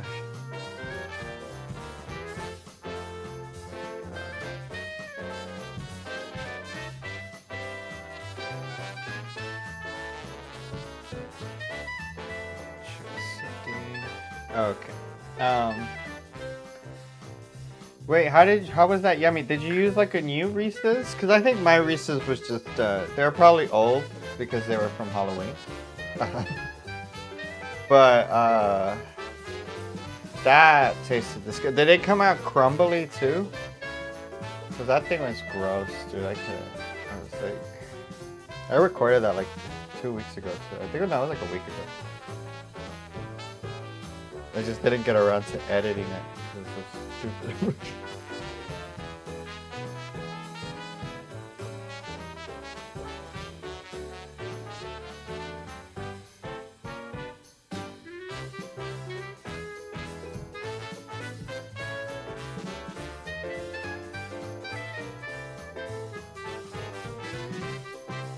No, it didn't. Oh, okay, then yeah, that's probably why yours was way better then. Because yeah, I think mine were probably old, but I don't want to try that again, to be honest. That was so gross. And I honestly thought, did you melt the chocolate too? Because I honestly thought that might save it. Like maybe if I just melt the chocolate, dip the sandwich in the chocolate. But man, the chocolate tasted worse. I don't really like Reese's too much. I like peanut butter, but I don't know. I don't think Reese's has tasted good in a while, at least to me.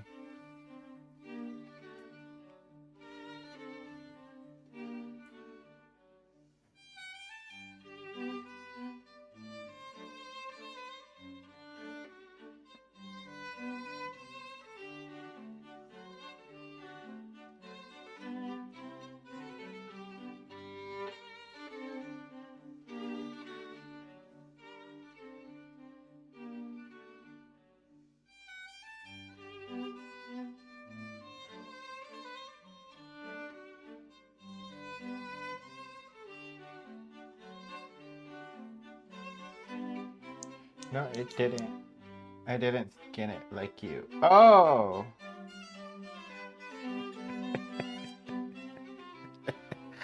So you just put the Reese's in between bread and jelly? That sounds worse. I really hope you didn't make a mess, right? You didn't make a mess, right? Your poor parents. I really hope. I didn't skin it. I did technically skin it. I really wanted to use a deboning knife.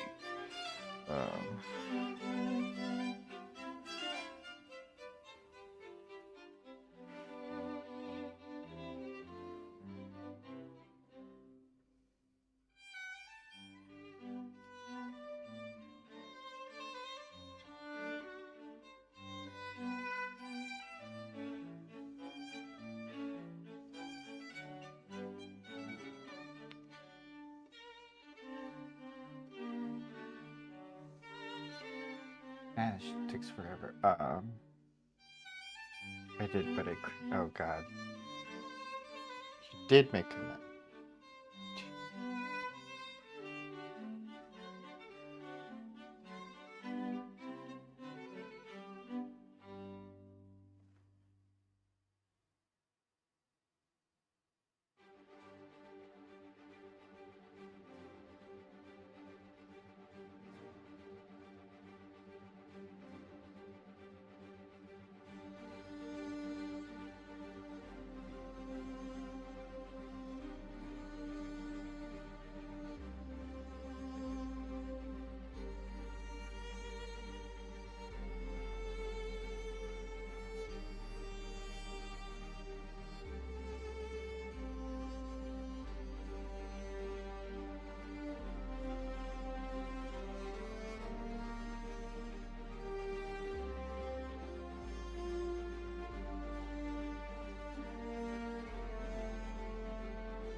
I'm back.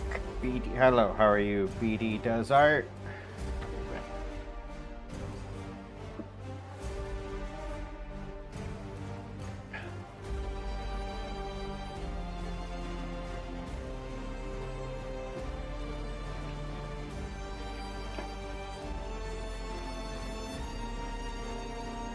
I appreciate the likes, by the way, people.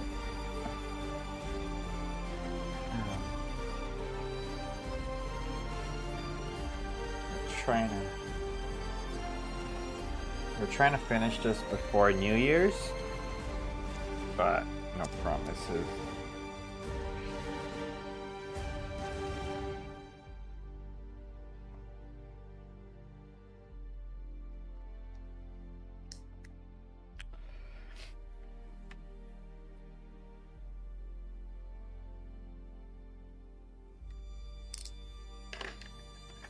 Appreciate you guys. We are. Wait, what happened? Okay.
Man, dude, what the hell?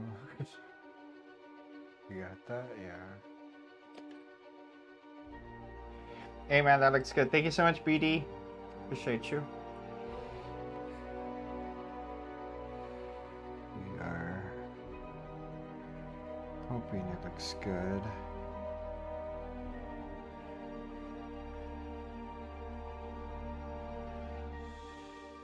I swear this is so annoying sometimes though. It's like, it doesn't have to look just like it, but can it look mostly like it? Is that... Man.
Do I remember you?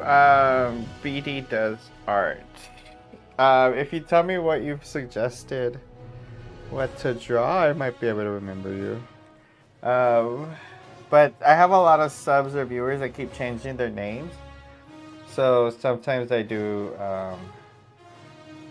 end up forgetting people. Accidentally.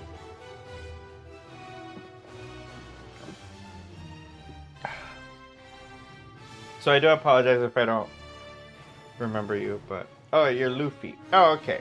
Yes. I do believe. Yes. And hello, Mark Blankenberg. How you been? We are trying to draw somebody.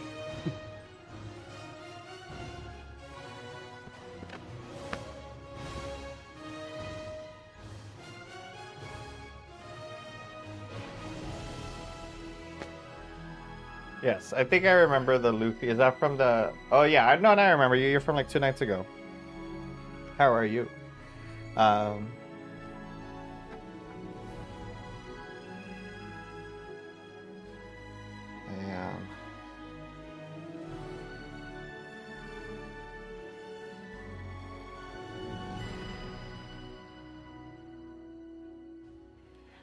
I kind of have terrible memory when it comes to names. I'm good with faces, but I'm absolutely horrible with names.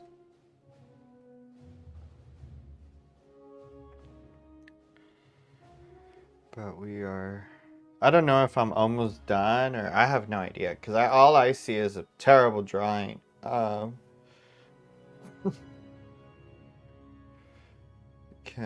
No, do this way.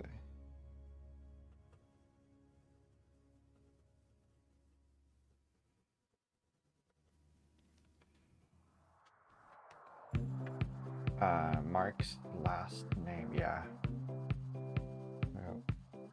If I'm done, I don't know if I'm done. I don't think I'm done, but yeah, I do remember you from the last stream. It's just this stream's a little bit different from from that one. I just kind of do this one drawing, and it takes me like 4 hours apparently. But yeah, this is how I practice like being good, I guess, or trying to be good.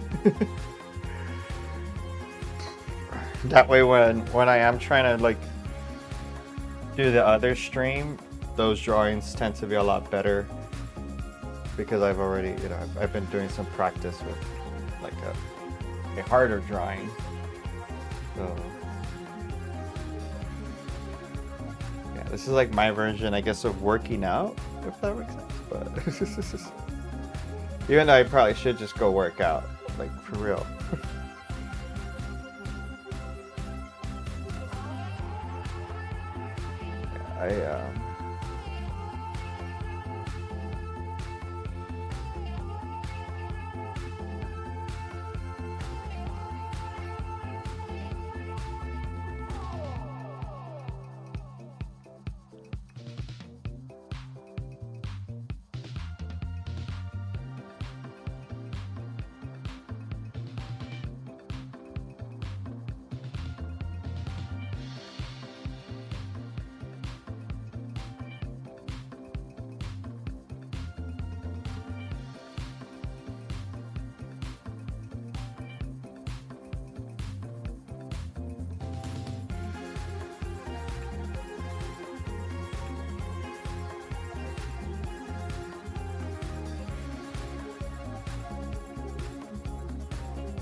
Oh, have I been looking at? Oh, I see.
What is this his name? Oh wait, what are you? Live mobile? What? Sorry. I need to read these comments. I don't know what's going on. Mark's last name. Oh. Smiling is hiding in the shadows. When it comes out, something is interesting. Yep. Yeah, it's okay. Wait, what do you mean you're live drawing mobile? Oh, no, this is... Oh, okay, so that's for me to... It's kind of for anybody that wants to watch this later. This is the vertical version that you're watching, and then if you want to watch the widescreen, which kind of looks a little better, I think, I don't know, that's going on. And so if later on somebody wants to see just this, because that's why I don't talk too much and I just have the music playing, because this is just meant to kind of mellow. And if you are a fellow drawer, hopefully you draw along to it, but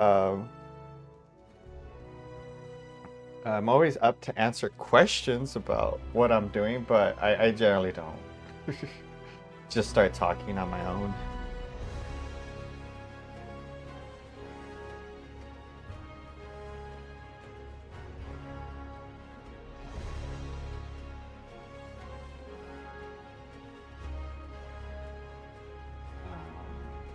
Or maybe I'm just playing GTA 5. I want to play GTA 5, but on the stream it says you're drawing mobile. Yeah, I know.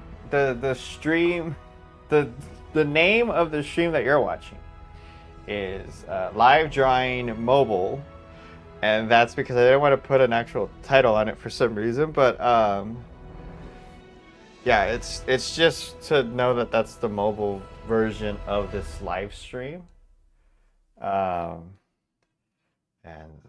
So yeah, if you want to watch the widescreen one, like I said, I think it's on my page. And I mean, it's available on my page. Everybody should be able to see it, but yeah.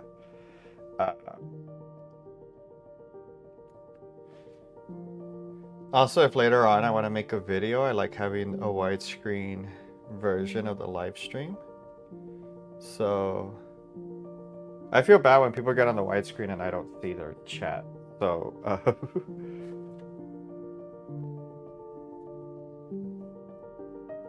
I downloaded Black Ops 6 because it was free.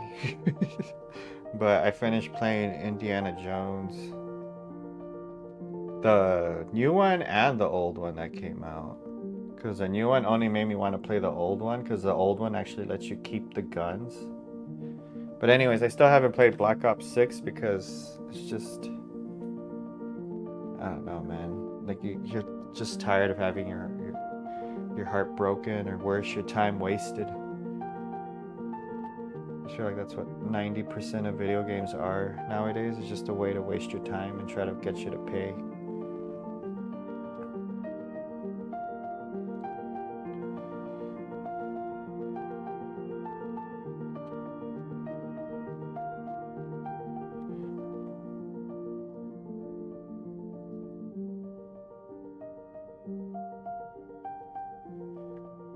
Giving him a haircut.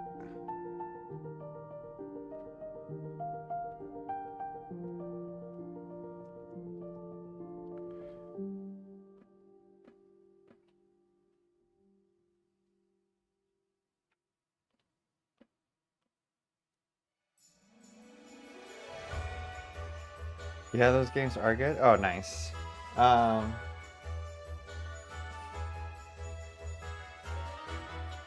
I liked the Black Ops Cold War. I thought that was actually a very fun game, and it was new and it was different.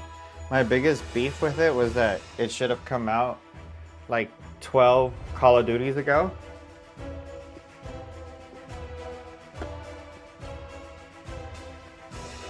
Like I remember, it's the Call of Duty game, the unspoken one. It's like you're not really supposed to mention it.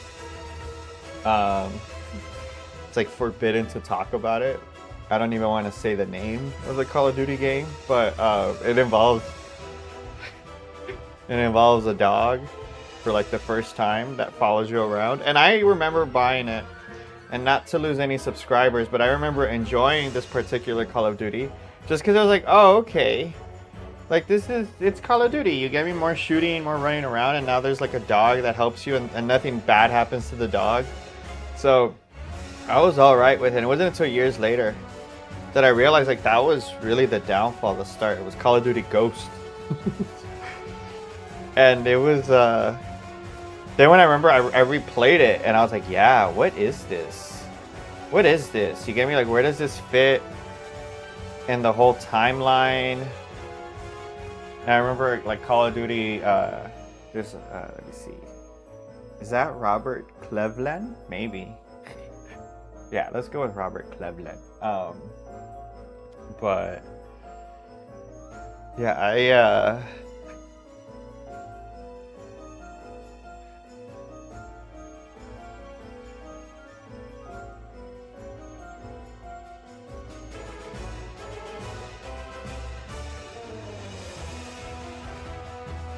but I remember it's like, what was it? Yeah, I think it was the one with Kevin Spacey in it. I was like, is this game good? Or is it just because Kevin Spacey is in it? But I don't know, I started avoiding most of those draw. Anyway, I gotta go. First share, BD. Yeah, I'll hopefully it's the normal stream. And if you come back and it's a paranormal investigation, I apologize. It will be weird, random, and the camera is in green. Everything is green. So yeah, hopefully when you come back it's a normal stream, but if it's not, just giving you a heads up. Yeah.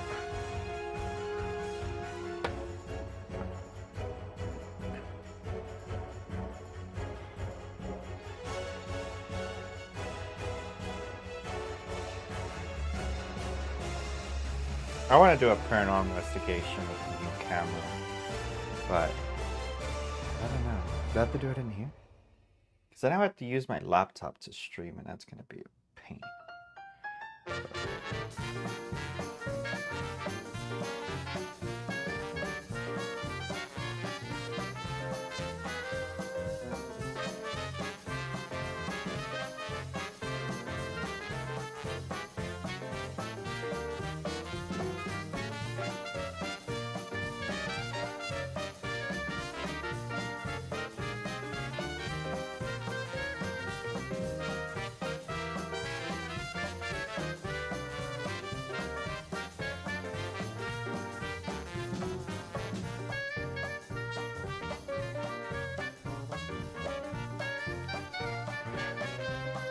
For sure, how we going?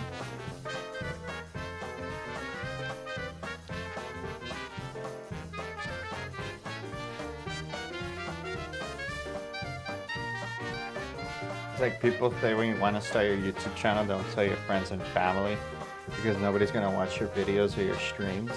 And like, duh, why would my friends and family want to watch me draw Mark Twain right now? That makes no sense. But if you're a fellow artist or somebody who enjoys drawing videos, then yeah. So maybe it is good to not tell your friends and family if you have a... Like I know like nobody on my Facebook knows. My people that know me for years are like on Instagram, barely anybody knows. Barely? There are some comedians that I know personally, but I don't.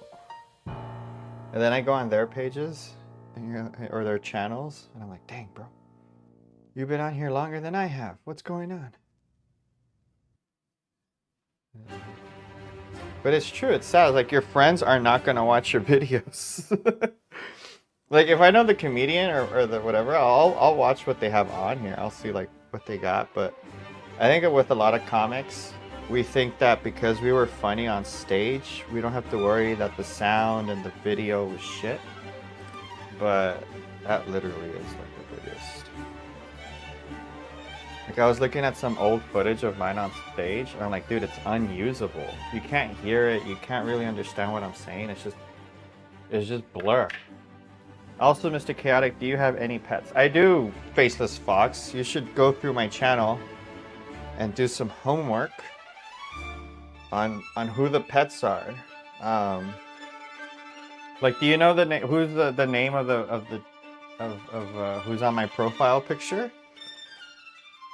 Do you know her name? All of that is readily available. I've always felt like my more dedicated subs should be able to figure out like a lot of things. You should technically be able to figure out my name. Because it is out there in one of these videos, but you would have to watch like every video to put it together. But no, my dog, yeah, so my dog's on here. You're gonna have to find out. If you find out what her name is, you'll like win. You win something, I don't know what, but whatever. But you gotta figure out what her name is based on the videos that I've posted. You should be able to figure it out. But anyways, right now my current dog is the Doctor. Or, well, I guess her name is Dr. Hakuna Matata. She's a German Shepherd. And she came out... What was the last stream? Oh, the last time I was doing a paranormal investigation, they came out. It was Lola and the Doctor. And then Marie the cat was hiding because the dogs were running around too much. So she didn't really come out during the paranormal investigation. But yeah, we definitely got footage of Lola And we got footage of the doctor, which we're counting as proof of the paranormal.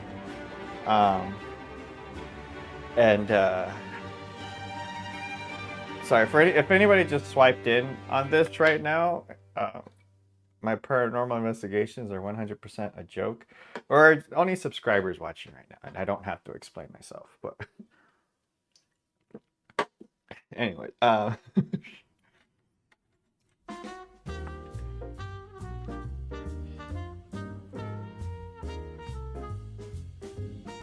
but I do have some videos of them. I call it professional dog fetching. Or, but I'm gonna I need to make more. I was gonna do like a little documentary on the Lola, exposing the Lola. Sorry, Lola is another German Shepherd that we have here. But there's a few shorts on my channel right now of her coming out because I was doing a fake paranormal investigation. She was being extra creepy.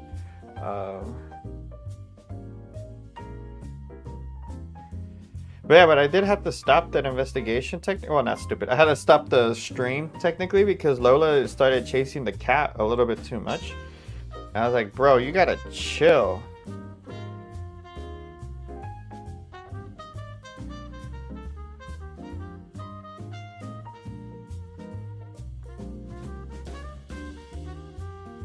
I don't even know why. The cat was hiding for most of the stream.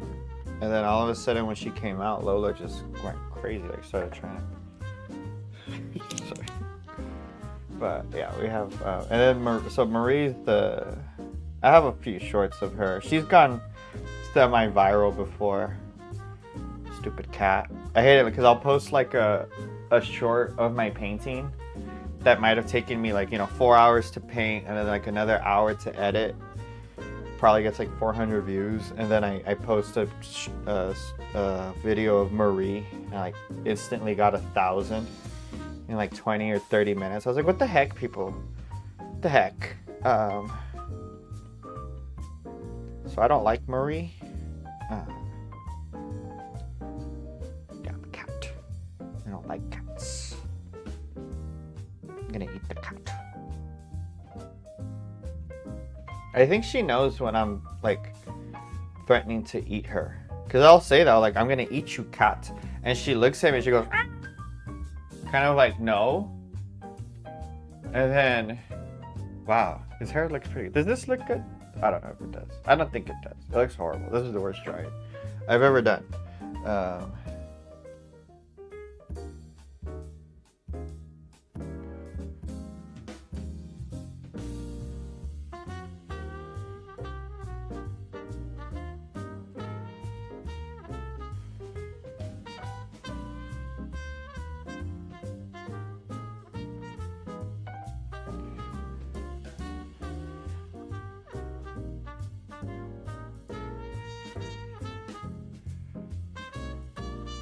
Suffering. Good. Good. I think it looks amazing. Oh, thank you so much.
Oh, sorry. One of the missions in GTA 5 requires me to run 5 miles at the edge of my... Oh, you had to tap that shit? You don't have auto run?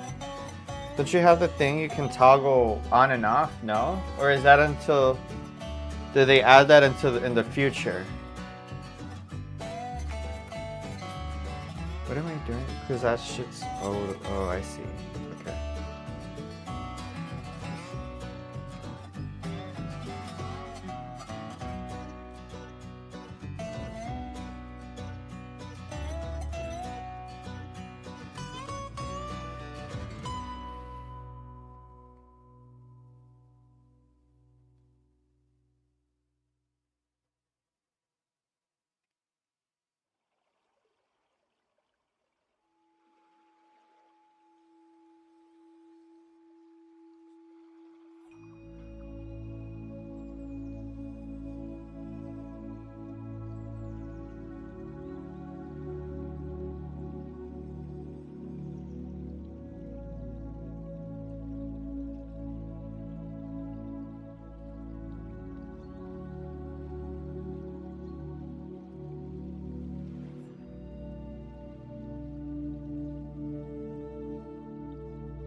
Sorry. You need to be careful you don't ruin your finger playing too many video games or your thumbs. That shit gets real. You need to like stretch your hand and shit. Also, why do you play so much GTA?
Wow, what the heck?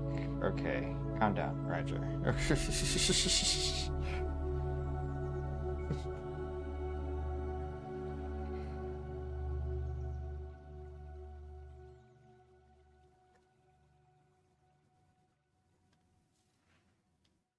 Sorry, oh, I'm talking when nobody was talking, right? Alright, cool. Sometimes I'm scared that I'm gonna like straight up respond to myself mid-argument with myself. And somebody's in the comments, like a new viewer is gonna think I'm like talking and I'm like, oh bro, I'm so sorry.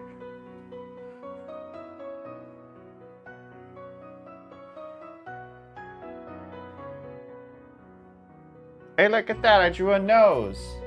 That actually looks like a nose. No way. Nose way.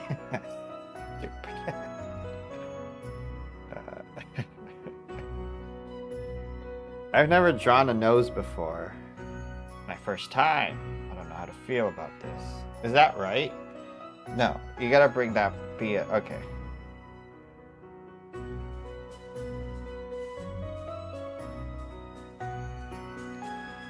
Oh my god, people, if I get this right.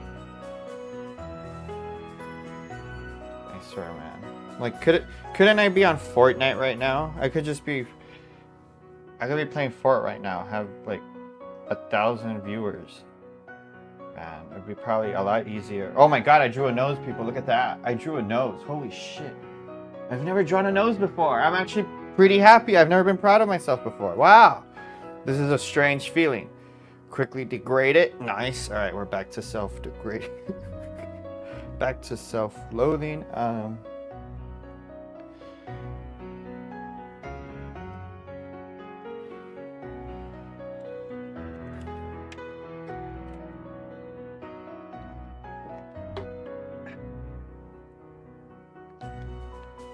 I don't know, maybe if Fortnite had Mark Twain, I would play Fortnite. I would stream Fortnite.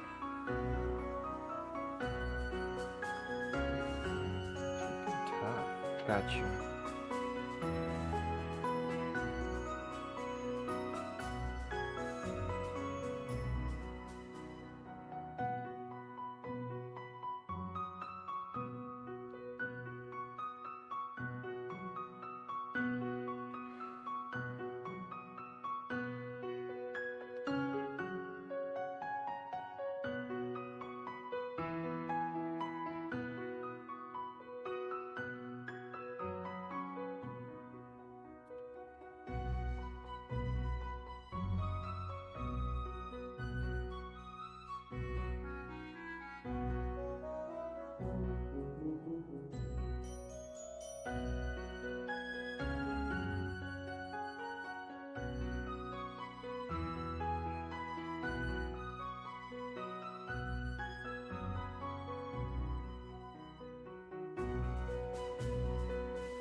Nice, you are done with your painting. I wish I was done with this, but I don't know when I'm gonna be done. How do you know you're done? Well, I know when I'm done. I can see what.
Kind of looks like he's like right in front of me.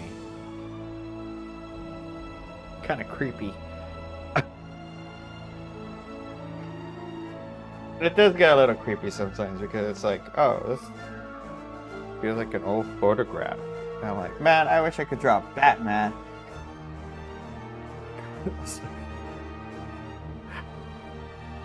But yeah, there's like a moment where all of a sudden like it feels like something's looking at you.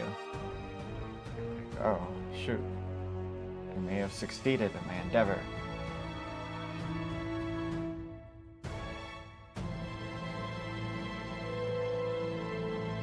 I think every drawing I start, I just assume is going to end in disaster.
Oh, it's my niece's birthday today. I forgot. I was like, that's what I was supposed to do. Whoops. Alright.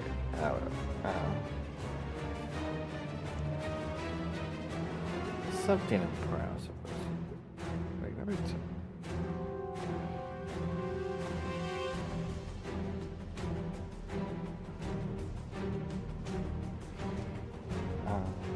have a good day, night. Alright, well, thank you so much, Faceless Fox. Likewise. Always appreciate you. I think I'm almost done. Right.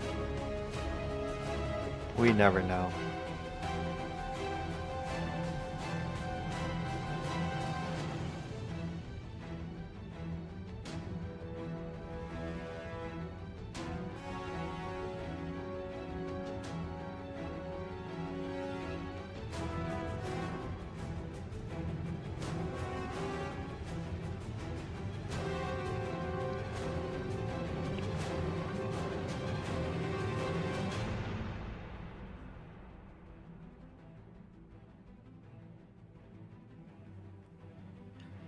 Okay.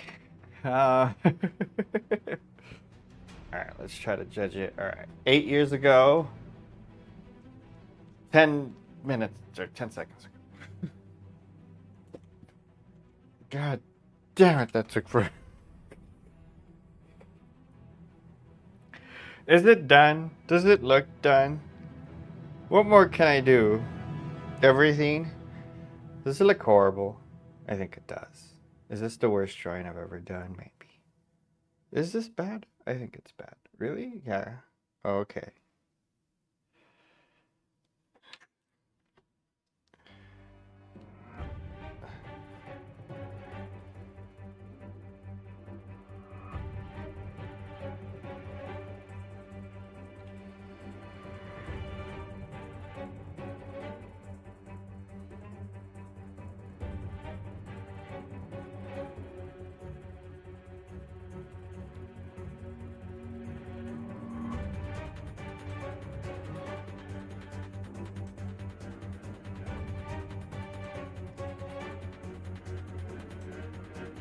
IDK how long I can last running in the desert. What are you doing? Why are you... What, are you on the run from the police? Or...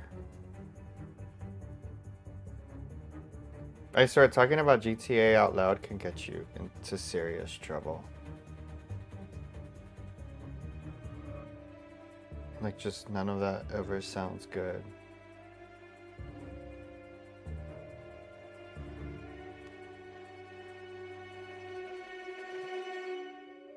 Wow, I'm freaking myself out now. Okay. I think I'm done. I don't know if I'm done. I don't like that eye. I think this is the worst drawing I've ever done. Okay, the collision mission requires me to run 5 miles. Oh, I have no idea.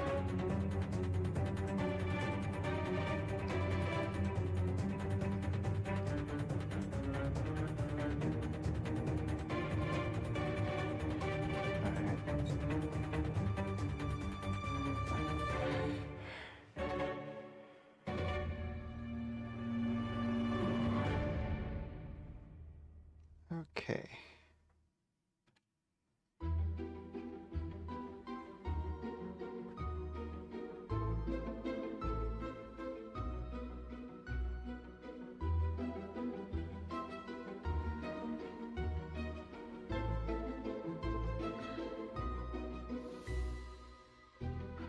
Riff Kifwom. Okay.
Okay, I'm gonna take a break. Yeah, I think it's done, Mr. Smiley. Who knows if it's done? You know what happened last time with the Indiana Jones one? I ended the stream because I was tired, right? And then when I came back, I saw like a million imperfections. So I'm gonna let the music play. We're gonna keep the stream going. I'm gonna take a break. I'm gonna leave it on this screen, and we're gonna figure out just what the heck. You get me? So I'll probably still chat through the chat though, Smiley, so you're not alone or whatever. But I'm gonna come back and we're gonna do the quality control, where I'm like, okay, is it done or not? Because this has been 8 years, man. This is 8 years of a redemption story. We cannot have it look like this again, okay? Like, we can't. And I can already see it. Like, it looks like nah. Man, you can tell I was trying. I was trying.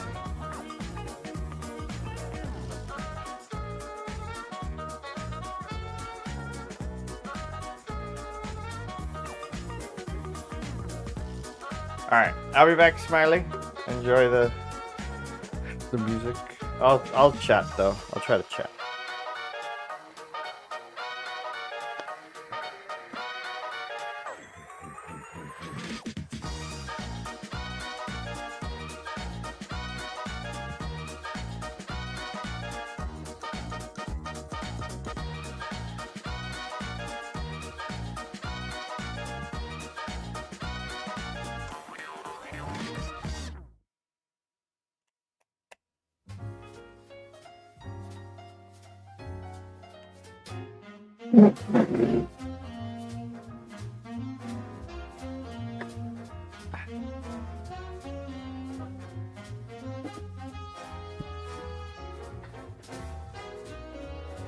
I think it's good. It looks really good, doesn't it?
Okay, we are back, I think.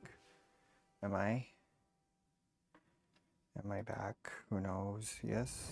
Okay.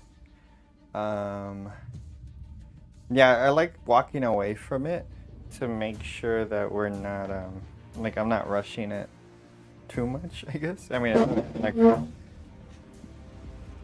4-hour stream. Sorry, I had to crack my back. And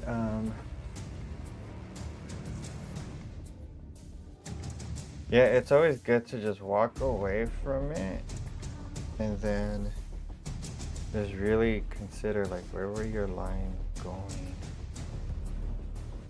Like, is the shape of their eye right? Is it going in the right direction? No. And it's funny because if I would have like, I could have ended the stream, I mean, I guess 10 minutes ago pretty much. And I know I would have seen all of these little mistakes the moment I stopped streaming. And so, sorry, let me. I started drawing without the camera being on. I do apologize. So, I was wondering why the image on the screen hadn't changed. Sorry, but 1 second.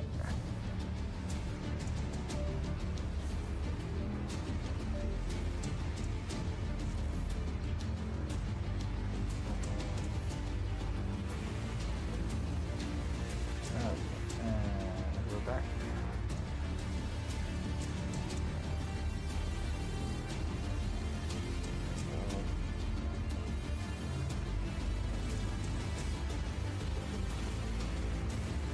Okay. Yeah, I was like, I did the, I like corrected something, and then I looked over at the screen. I'm like, oh my god, did I do something wrong? But yeah, it's weird. Like humans do look the same for the most part. Right? Like if somebody looks like an alien, you know, and their eyes are in the obvious wrong spot. But that's the hard part about portraiture. It can be just a few centimeters off. Like I know his eyes are technically looking in the wrong direction in the picture. They're like a little bit off. I can't really change that too much. But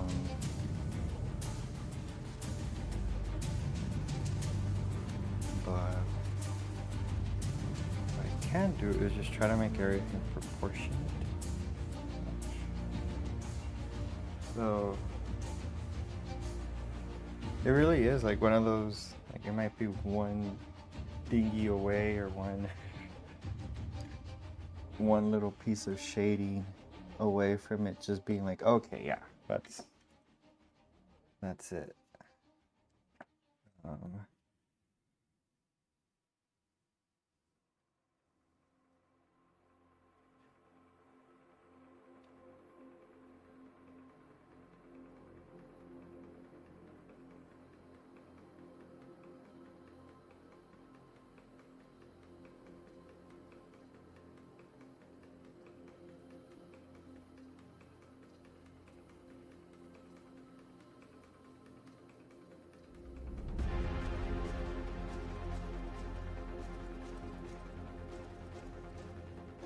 Are you almost done, or are you gonna add it? No, I'm just finishing. Yeah. I'm gonna just finish. I think I like kind of what I said is just kind of like the quality control. Like just make sure it's like, right, or at least as right as I can get it, or I feel the best that I can. And my thing is like, you know, if you practice this, then when you want to like just mess around, whatever you're messing around with just looks that much better. Because I practiced like certain, you know, just getting the shapes in and all of that. So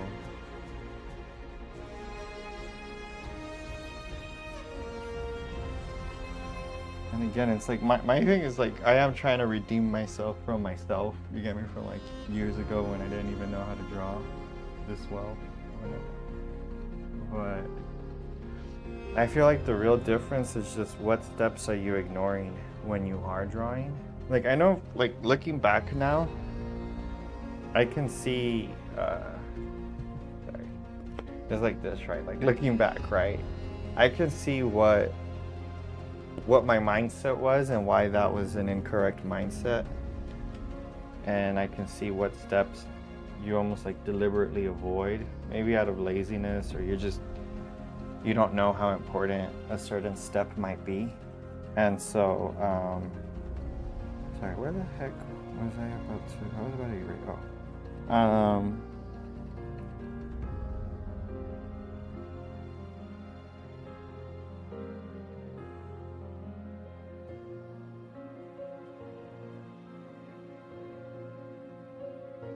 Yeah, I'm one of those people. I'm always trying to get better than where I'm at.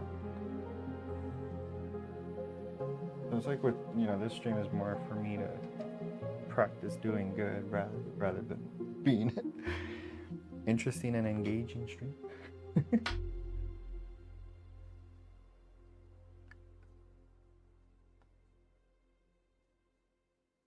But I think the nice thing about this is that you get to see how I mess up and then correct that.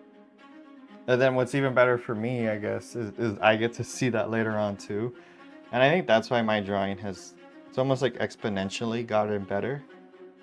Because they do say like, okay, you want to draw a lot to learn. But when I record myself drawing and then I look at it back again in the future, I'm like, oh shoot, I can see why I got that wrong. I can see why I got that wrong now. And so it has been pretty cool just to have that new perspective of, just the camera on me while I'm drawing. And I can get a good idea of like, okay, where is my mind at? Why did I get that wrong? I am one of those people, I'm like, I really like, if you want to succeed, you should see the success already in your mind in some degree. And I mean that more artistically than metaphorically or anything, but I'm about to draw Ishao speed soon. Nice. Oh,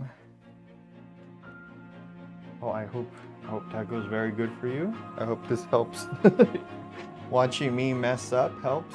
But yeah, I've noticed when I would see other people doing like their drawing videos or drawing story time, that would always help me kind of draw and make me want to get in the mood of drawing. So I think that's why I kept doing these kinds of live streams, because I saw, okay, I think other people might actually be benefiting from it.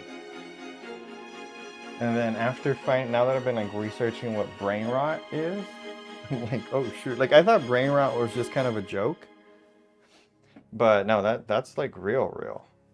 And I think most streamers, like just the traditional version of streaming, like if you're gonna do video game or I think just the general personality, it like just sets you up for brain rot. And what we would call that as a comic, I would just call that your act getting old, or you start living for the bit, where everything you say, everything you talk about just goes back to some dumb joke or some dumb meme. And so I think when I like reflect on my streams, I'm like, okay, I don't really do any of that. I think this is just a stream to mellow out to. It's not really to like, well, I've heard it before, but I didn't know how real that is. I thought it was just kind of a joke, like it's just making fun of the younger generation, but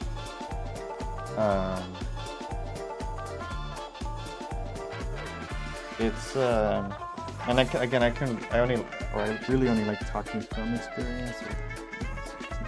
I don't like assuming. So what I've seen in stand-up is comics who they start living the lifestyle of what they think is a comedian, and that can involve certain substances and getting altered. And it is a very real slippery slope for your mind, and I didn't really recognize that in streamers. These are people who are performing for 12 hours, 16 hours at a time. You're basically on stage, and they're hopped up on energy drinks. And you have all of this other like caffeinated sugar and all this other stuff going through your system. It doesn't even need to be drugs anymore. But eventually your mind, it does this, it's like you literally start to slip between what's real and what isn't. And you start going like, wait, am I trying to be funny, or is this really who I am? And so that's why if you look at, like, that's why I shut up. I don't like just ranting and blabbering on. Like, if I'm drawing, I'm just gonna focus on it. But if I'm doing a paranormal investigation and I'm trying to be funny, like, yeah, I'm gonna be talking and shit. But oh, you just found out. It's good luck, bro. It's gonna get way worse. No, I know that by researching it, it's more like who is really affected by it. I think all you ever see on the news is just, oh, iPad bad, put that over there, but nobody really talks about, dude, it's just art. At the end of the day, like, it's always been art. It's either film or it's editing or you're presenting, and the kind of art that you expose yourself to, I mean, that's gonna have a real big effect on you. That's why, like, even in the Middle Ages, like, certain images were banned, certain practices were banned. But yeah, I know, to me, that's one thing that made me stop doing stand-up every night, every opportunity I could, and then drive out for miles and miles just to go up for a few minutes, because I saw my own art starting to slip. I saw that I wasn't really being as funny as I know I could be. So it's really taking the time away that makes you better. And what happens with a lot of these people that are, especially when you're streaming the same video game for months at a time, 16 hours a day, 12 hours a day. Yeah, dude, it just starts to, you lose certain sense of creativity, and the moment you do that, you're gonna have to rely on memes. And that's just the rule of art. When you run out of ideas, you're gonna start, looking for inspiration and whatnot. But a lot of the stuff that's out right now was most likely AI generated, or it was designed just to captivate your attention. It's not gonna motivate you or help you or anything like that. It is just to glue you to your screen. And I think that's some of the most dangerous content you can watch, is something that is meant to just either infuriate you so you keep watching, so you're like constantly raging out of nowhere, for nothing, or it's just something that's just draining your time. And that was something I had to catch myself, like even on Instagram. And it's designed to keep you on it over, like, for for as long as possible, pretty much. Like, you have to tell your phone to time you out, almost like a casino that like blocks you or like bans you. Like, you have to ask a casino to ban you. And it's like only then will Instagram not glue you and keep you on that platform. And so again, like, how do you keep making content that's going to glue somebody to their phone? It's almost impossible. The only thing you're going to be able to do is just steal somebody else's video, or make it different enough so it's not copyrighted or whatever. But what happens is these dumb jokes or this like just straight up brain rot content, it just gets pushed because that's just how the algorithm works. Somebody commented Skibbity toilet. So now I always ask people, I'm like, can you give me an origin for Skibbity toilet? Because they asked me to draw it, and none of them do it. They can't. And I think that's like the running joke, but it's like, I don't know. I think you guys should really look up what you get into before you get into it, or before you start repeating a joke. Because what's going to happen is you get older and you end up going to work, or you end up getting, you know, somewhere you're just trying, you know, to be more in a more professional setting or whatever. And you come in with this meme talk, and oh man, it is like, it's king cringe. And I've seen a lot of my students, a lot of other students, that you can tell like these kids, they these are college students, sorry, but you can tell like they don't, nobody really gave them the opportunity to like, okay, here you are in front of people, and you have to use your brain. You have to sound unique and original. You cannot sound like you got this from a video or something like that, because it was the medical field. And I told them, like, one day you're going to be talking to a grieving mother or a grieving father, and you can't sound, you know, like freaking brain, like streamer talk, you know, or you're going to be in front of nurses and doctors, and you know, you're still in the phase of your life where you keep going and like, bro, I am sorry, like, I get it that most streamers do the yeah bro and it just becomes so normal, and it comes out in your speech, and it's like like with me, I know I have somewhat of like, I guess, a value with my likes, you get me? Obviously you can kind of tell maybe what state I'm from, or what what region in that, but I do have a, you know, some kind of Valley Girl accent, thanks to my stupid sister. But it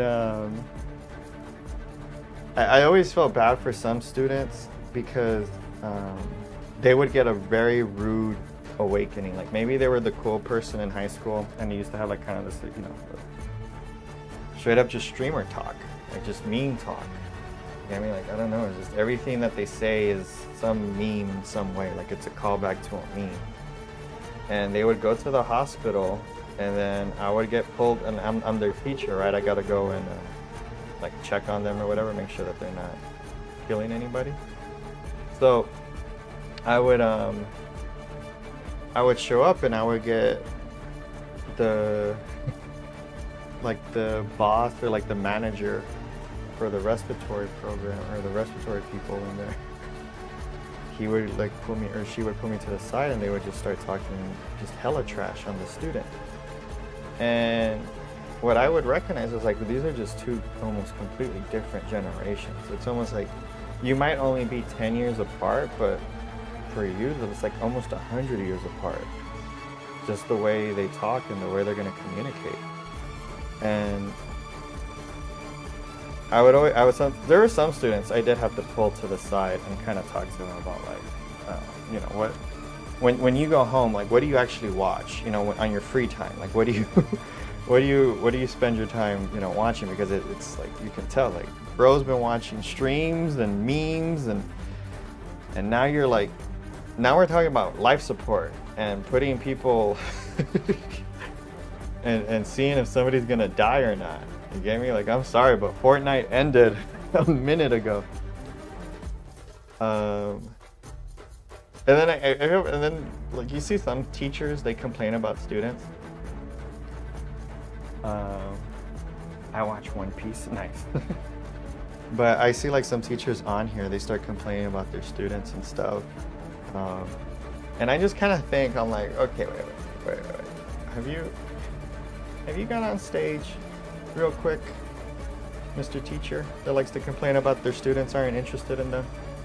Because before I ever started teaching respiratory therapy, I was freaking doing stand-up comedy. So I had to earn my attention. So if it was at a wing store or a bar or whatever, I always had to earn it. Now I understand that if somebody's in school and somebody's in a classroom, the respect to the teacher should be almost given, like automatic. However, I'm sorry, this ain't Little House on the Prairie no more.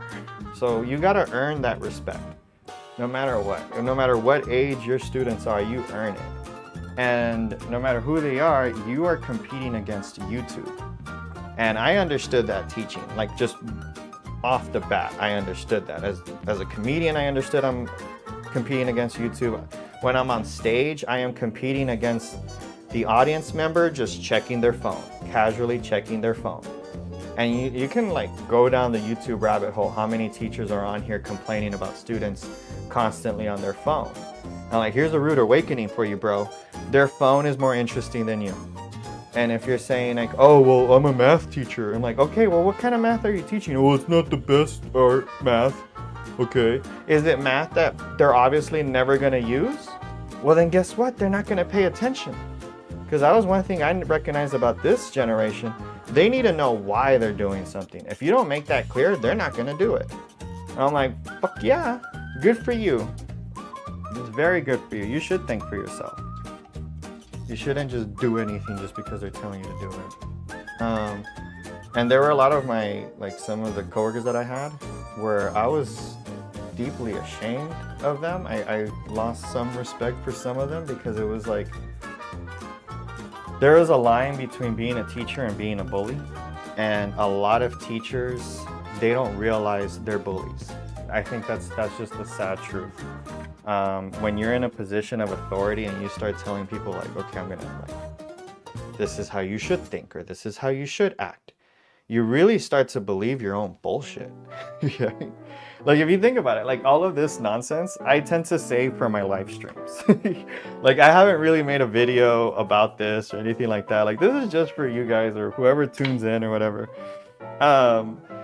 It's like, I don't like to think of somebody ever being beneath me, even if I think they're worse than me or even if I think they're a punk. I never like to think of that of somebody. But some teachers, some instructors really would look at the students as though they were like second class or second grade. And you just kind of wonder, like, when did that happen? Like, what happened at your job, or what was the moment that really made you lose respect for these people? And to me, like, there are medical students who are trying to learn to save people's lives. So I am like, you are literally the last people I am ever gonna treat like shit. But I would go to these hospitals and I would, and this is moving away from the students that I was talking about earlier, but I would have some like really, really great students. But I would go to these hospitals and I would get complaints from like directors or other working registered respiratory therapists. And they would complain to me about the student. But I could tell immediately that this person didn't have the student's interest at mind, and in fact were probably trying to frame or just try to get the student into trouble. And I would pick up on that like immediately. Like I think what happens is a lot of people just automatically would assume that students are in the wrong and that they're bad, and that is a vicious cycle that I think a lot of high schools, I think everything is just in, where you're people are just like, even college. I think college is like one of the worst situations, because this is somebody who's paying to be there and they're getting treated like shit. And I'm like, whoa, what the heck? So anyways, I would go to these places and these people would complain to me, and I could just pick up immediately. I'm like, dude, you don't even know what the hell you're talking about. And B, you're not even trying to teach this student, you're just trying to trap them or get them in trouble and trying to make them look stupid. And by the way, fool, they're called a student for a reason. Like, why are you acting like this? I had one guy, he thought he was so smart, man. This guy, I seriously, I felt so bad for him, because you could tell that him having a student follow him around was the only way he was ever going to get his ego stroked. So he's a respiratory therapist, and he has this little this trick question. Sorry, let me. He would ask these students a trick question that I don't really think I need to explain the details too much because it's going to be annoying, but through and through, the question was just plain old trick question, and it involved like a proper procedure, like how do you actually save somebody who's going through A or B issue, right? So he tried to like trick a student in front of me. He like pretty much tried to embarrass a student in front of me by asking the stupid question on how to it was like, how do you lower someone's heart rate? If there's no past medical issues, there's no doctor's order, he made it like very intentionally vague. And so naturally the student got the question wrong. Right? So this fool starts having, I guess, what he would consider a teaching moment between me and the student to try to like teach me on what I should be teaching the students. And so I let him have his little speech or whatever, because at the end of the day, we're just supposed to be nice to whoever is working on the floor, because we just need sites to send these students to. So oftentimes, like some kind of just blatant misbehavior by a therapist might be ignored because the clinical director was more concerned with keeping the clinical site than protecting the students' rights.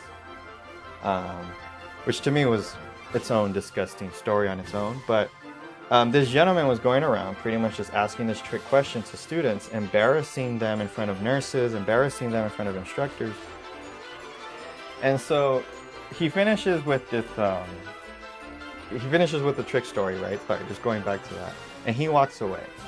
And the student is standing there looking pretty embarrassed. He's looking at me like I'm gonna be mad at him. And I tell him, like, hey, come around here around the corner. I need to let me talk to you about that. And I asked him, I was like, did you feel you learned something right now? And the student, like, he looked nervous because, again, I think he just thought he was in trouble. But I asked him, I was like, did you feel you learned something right now? He's like, no, like just kind of embarrassingly just said no. And then I said, did you know that the way he phrased that question, if that were to happen in reality, it would be illegal? And he would go to jail, the nurse would go to jail. It is illegal to withhold patient information from an incoming shift. So this fool was going around phrasing this trick question like a crime. If you get a patient and the nurse purposefully withholds information for that patient, this question isn't about what's the proper procedure to save that patient's life. This question is about taking that nurse to court. And this jackass is going around just embarrassing these students, thinking he has like the Zinger King freaking, oh my God, I can find out if a student knows respiratory or not kind of bullshit question. Not knowing that this whole time, like, you sound more like an idiot than anybody else around you. And then it turns out that this fool's science is wrong. Like, to begin with, his solution to solving this patient's high heart rate, or sorry, their high potassium, like his solution to fixing a patient's high potassium, which is like the trick question, it's wrong. It's not even a correct method of therapy to fix that. It's like it's an old school way, and it's not even a permanent way to fix that. And I can't even imagine like how many students got embarrassed, probably weren't even able to get a job there in the future because this guy talked mad crap about them because they didn't know a procedure that's not even regularly used anymore.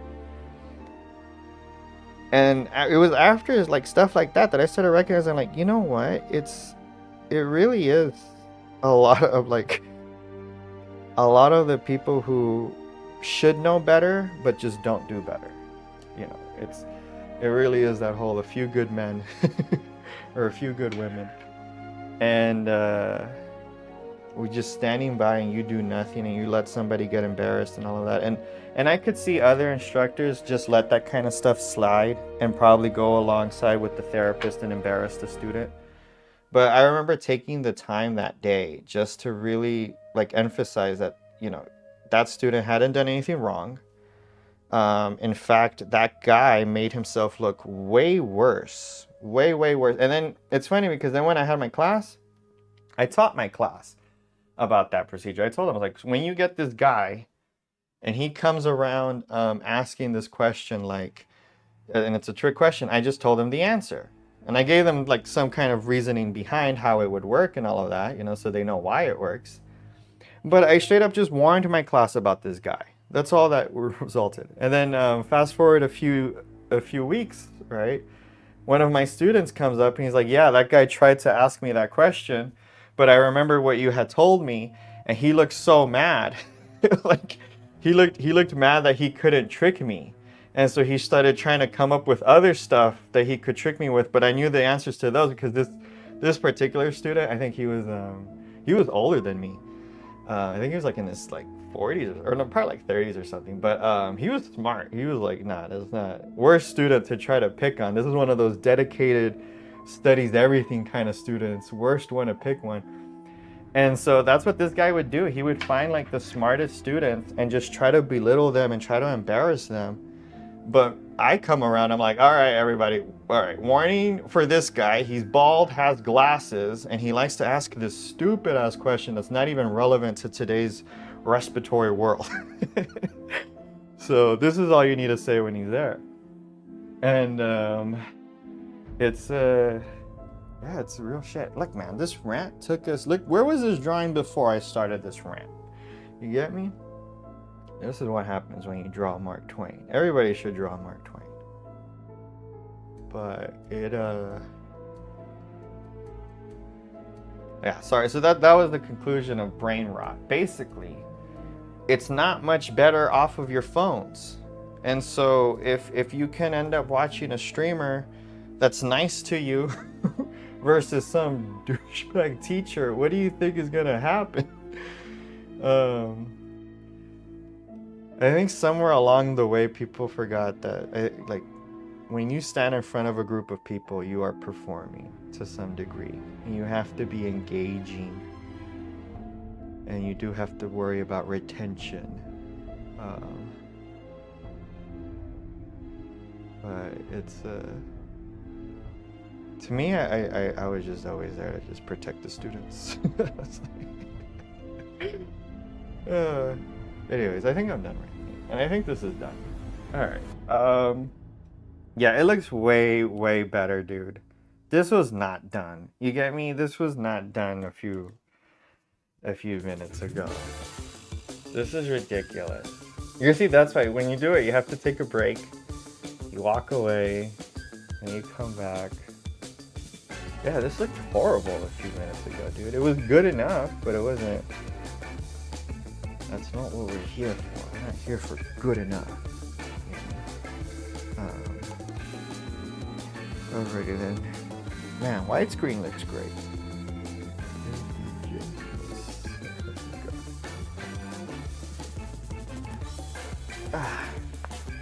Alrighty then. Alright, BD does art. I do thank you. Is the music still playing? Oh, it is. It has been this whole time. Okay. I haven't even been listening. Alright, people. Appreciate you. Anyone who stuck around. And if somebody's watching this in the future, you're a god. An absolute god. Alright. Love you all. Y'all have good nights. And I'll be back for a relatively normal stream. So tell me what to draw. One of these days. I'll be back. Maybe tonight. Should I? I don't know. I'm tired. I should shower. I shouldn't say that into a microphone. Alright, good night. Alright, BD does art. Yeah, you have a good one. I'll be back. See ya.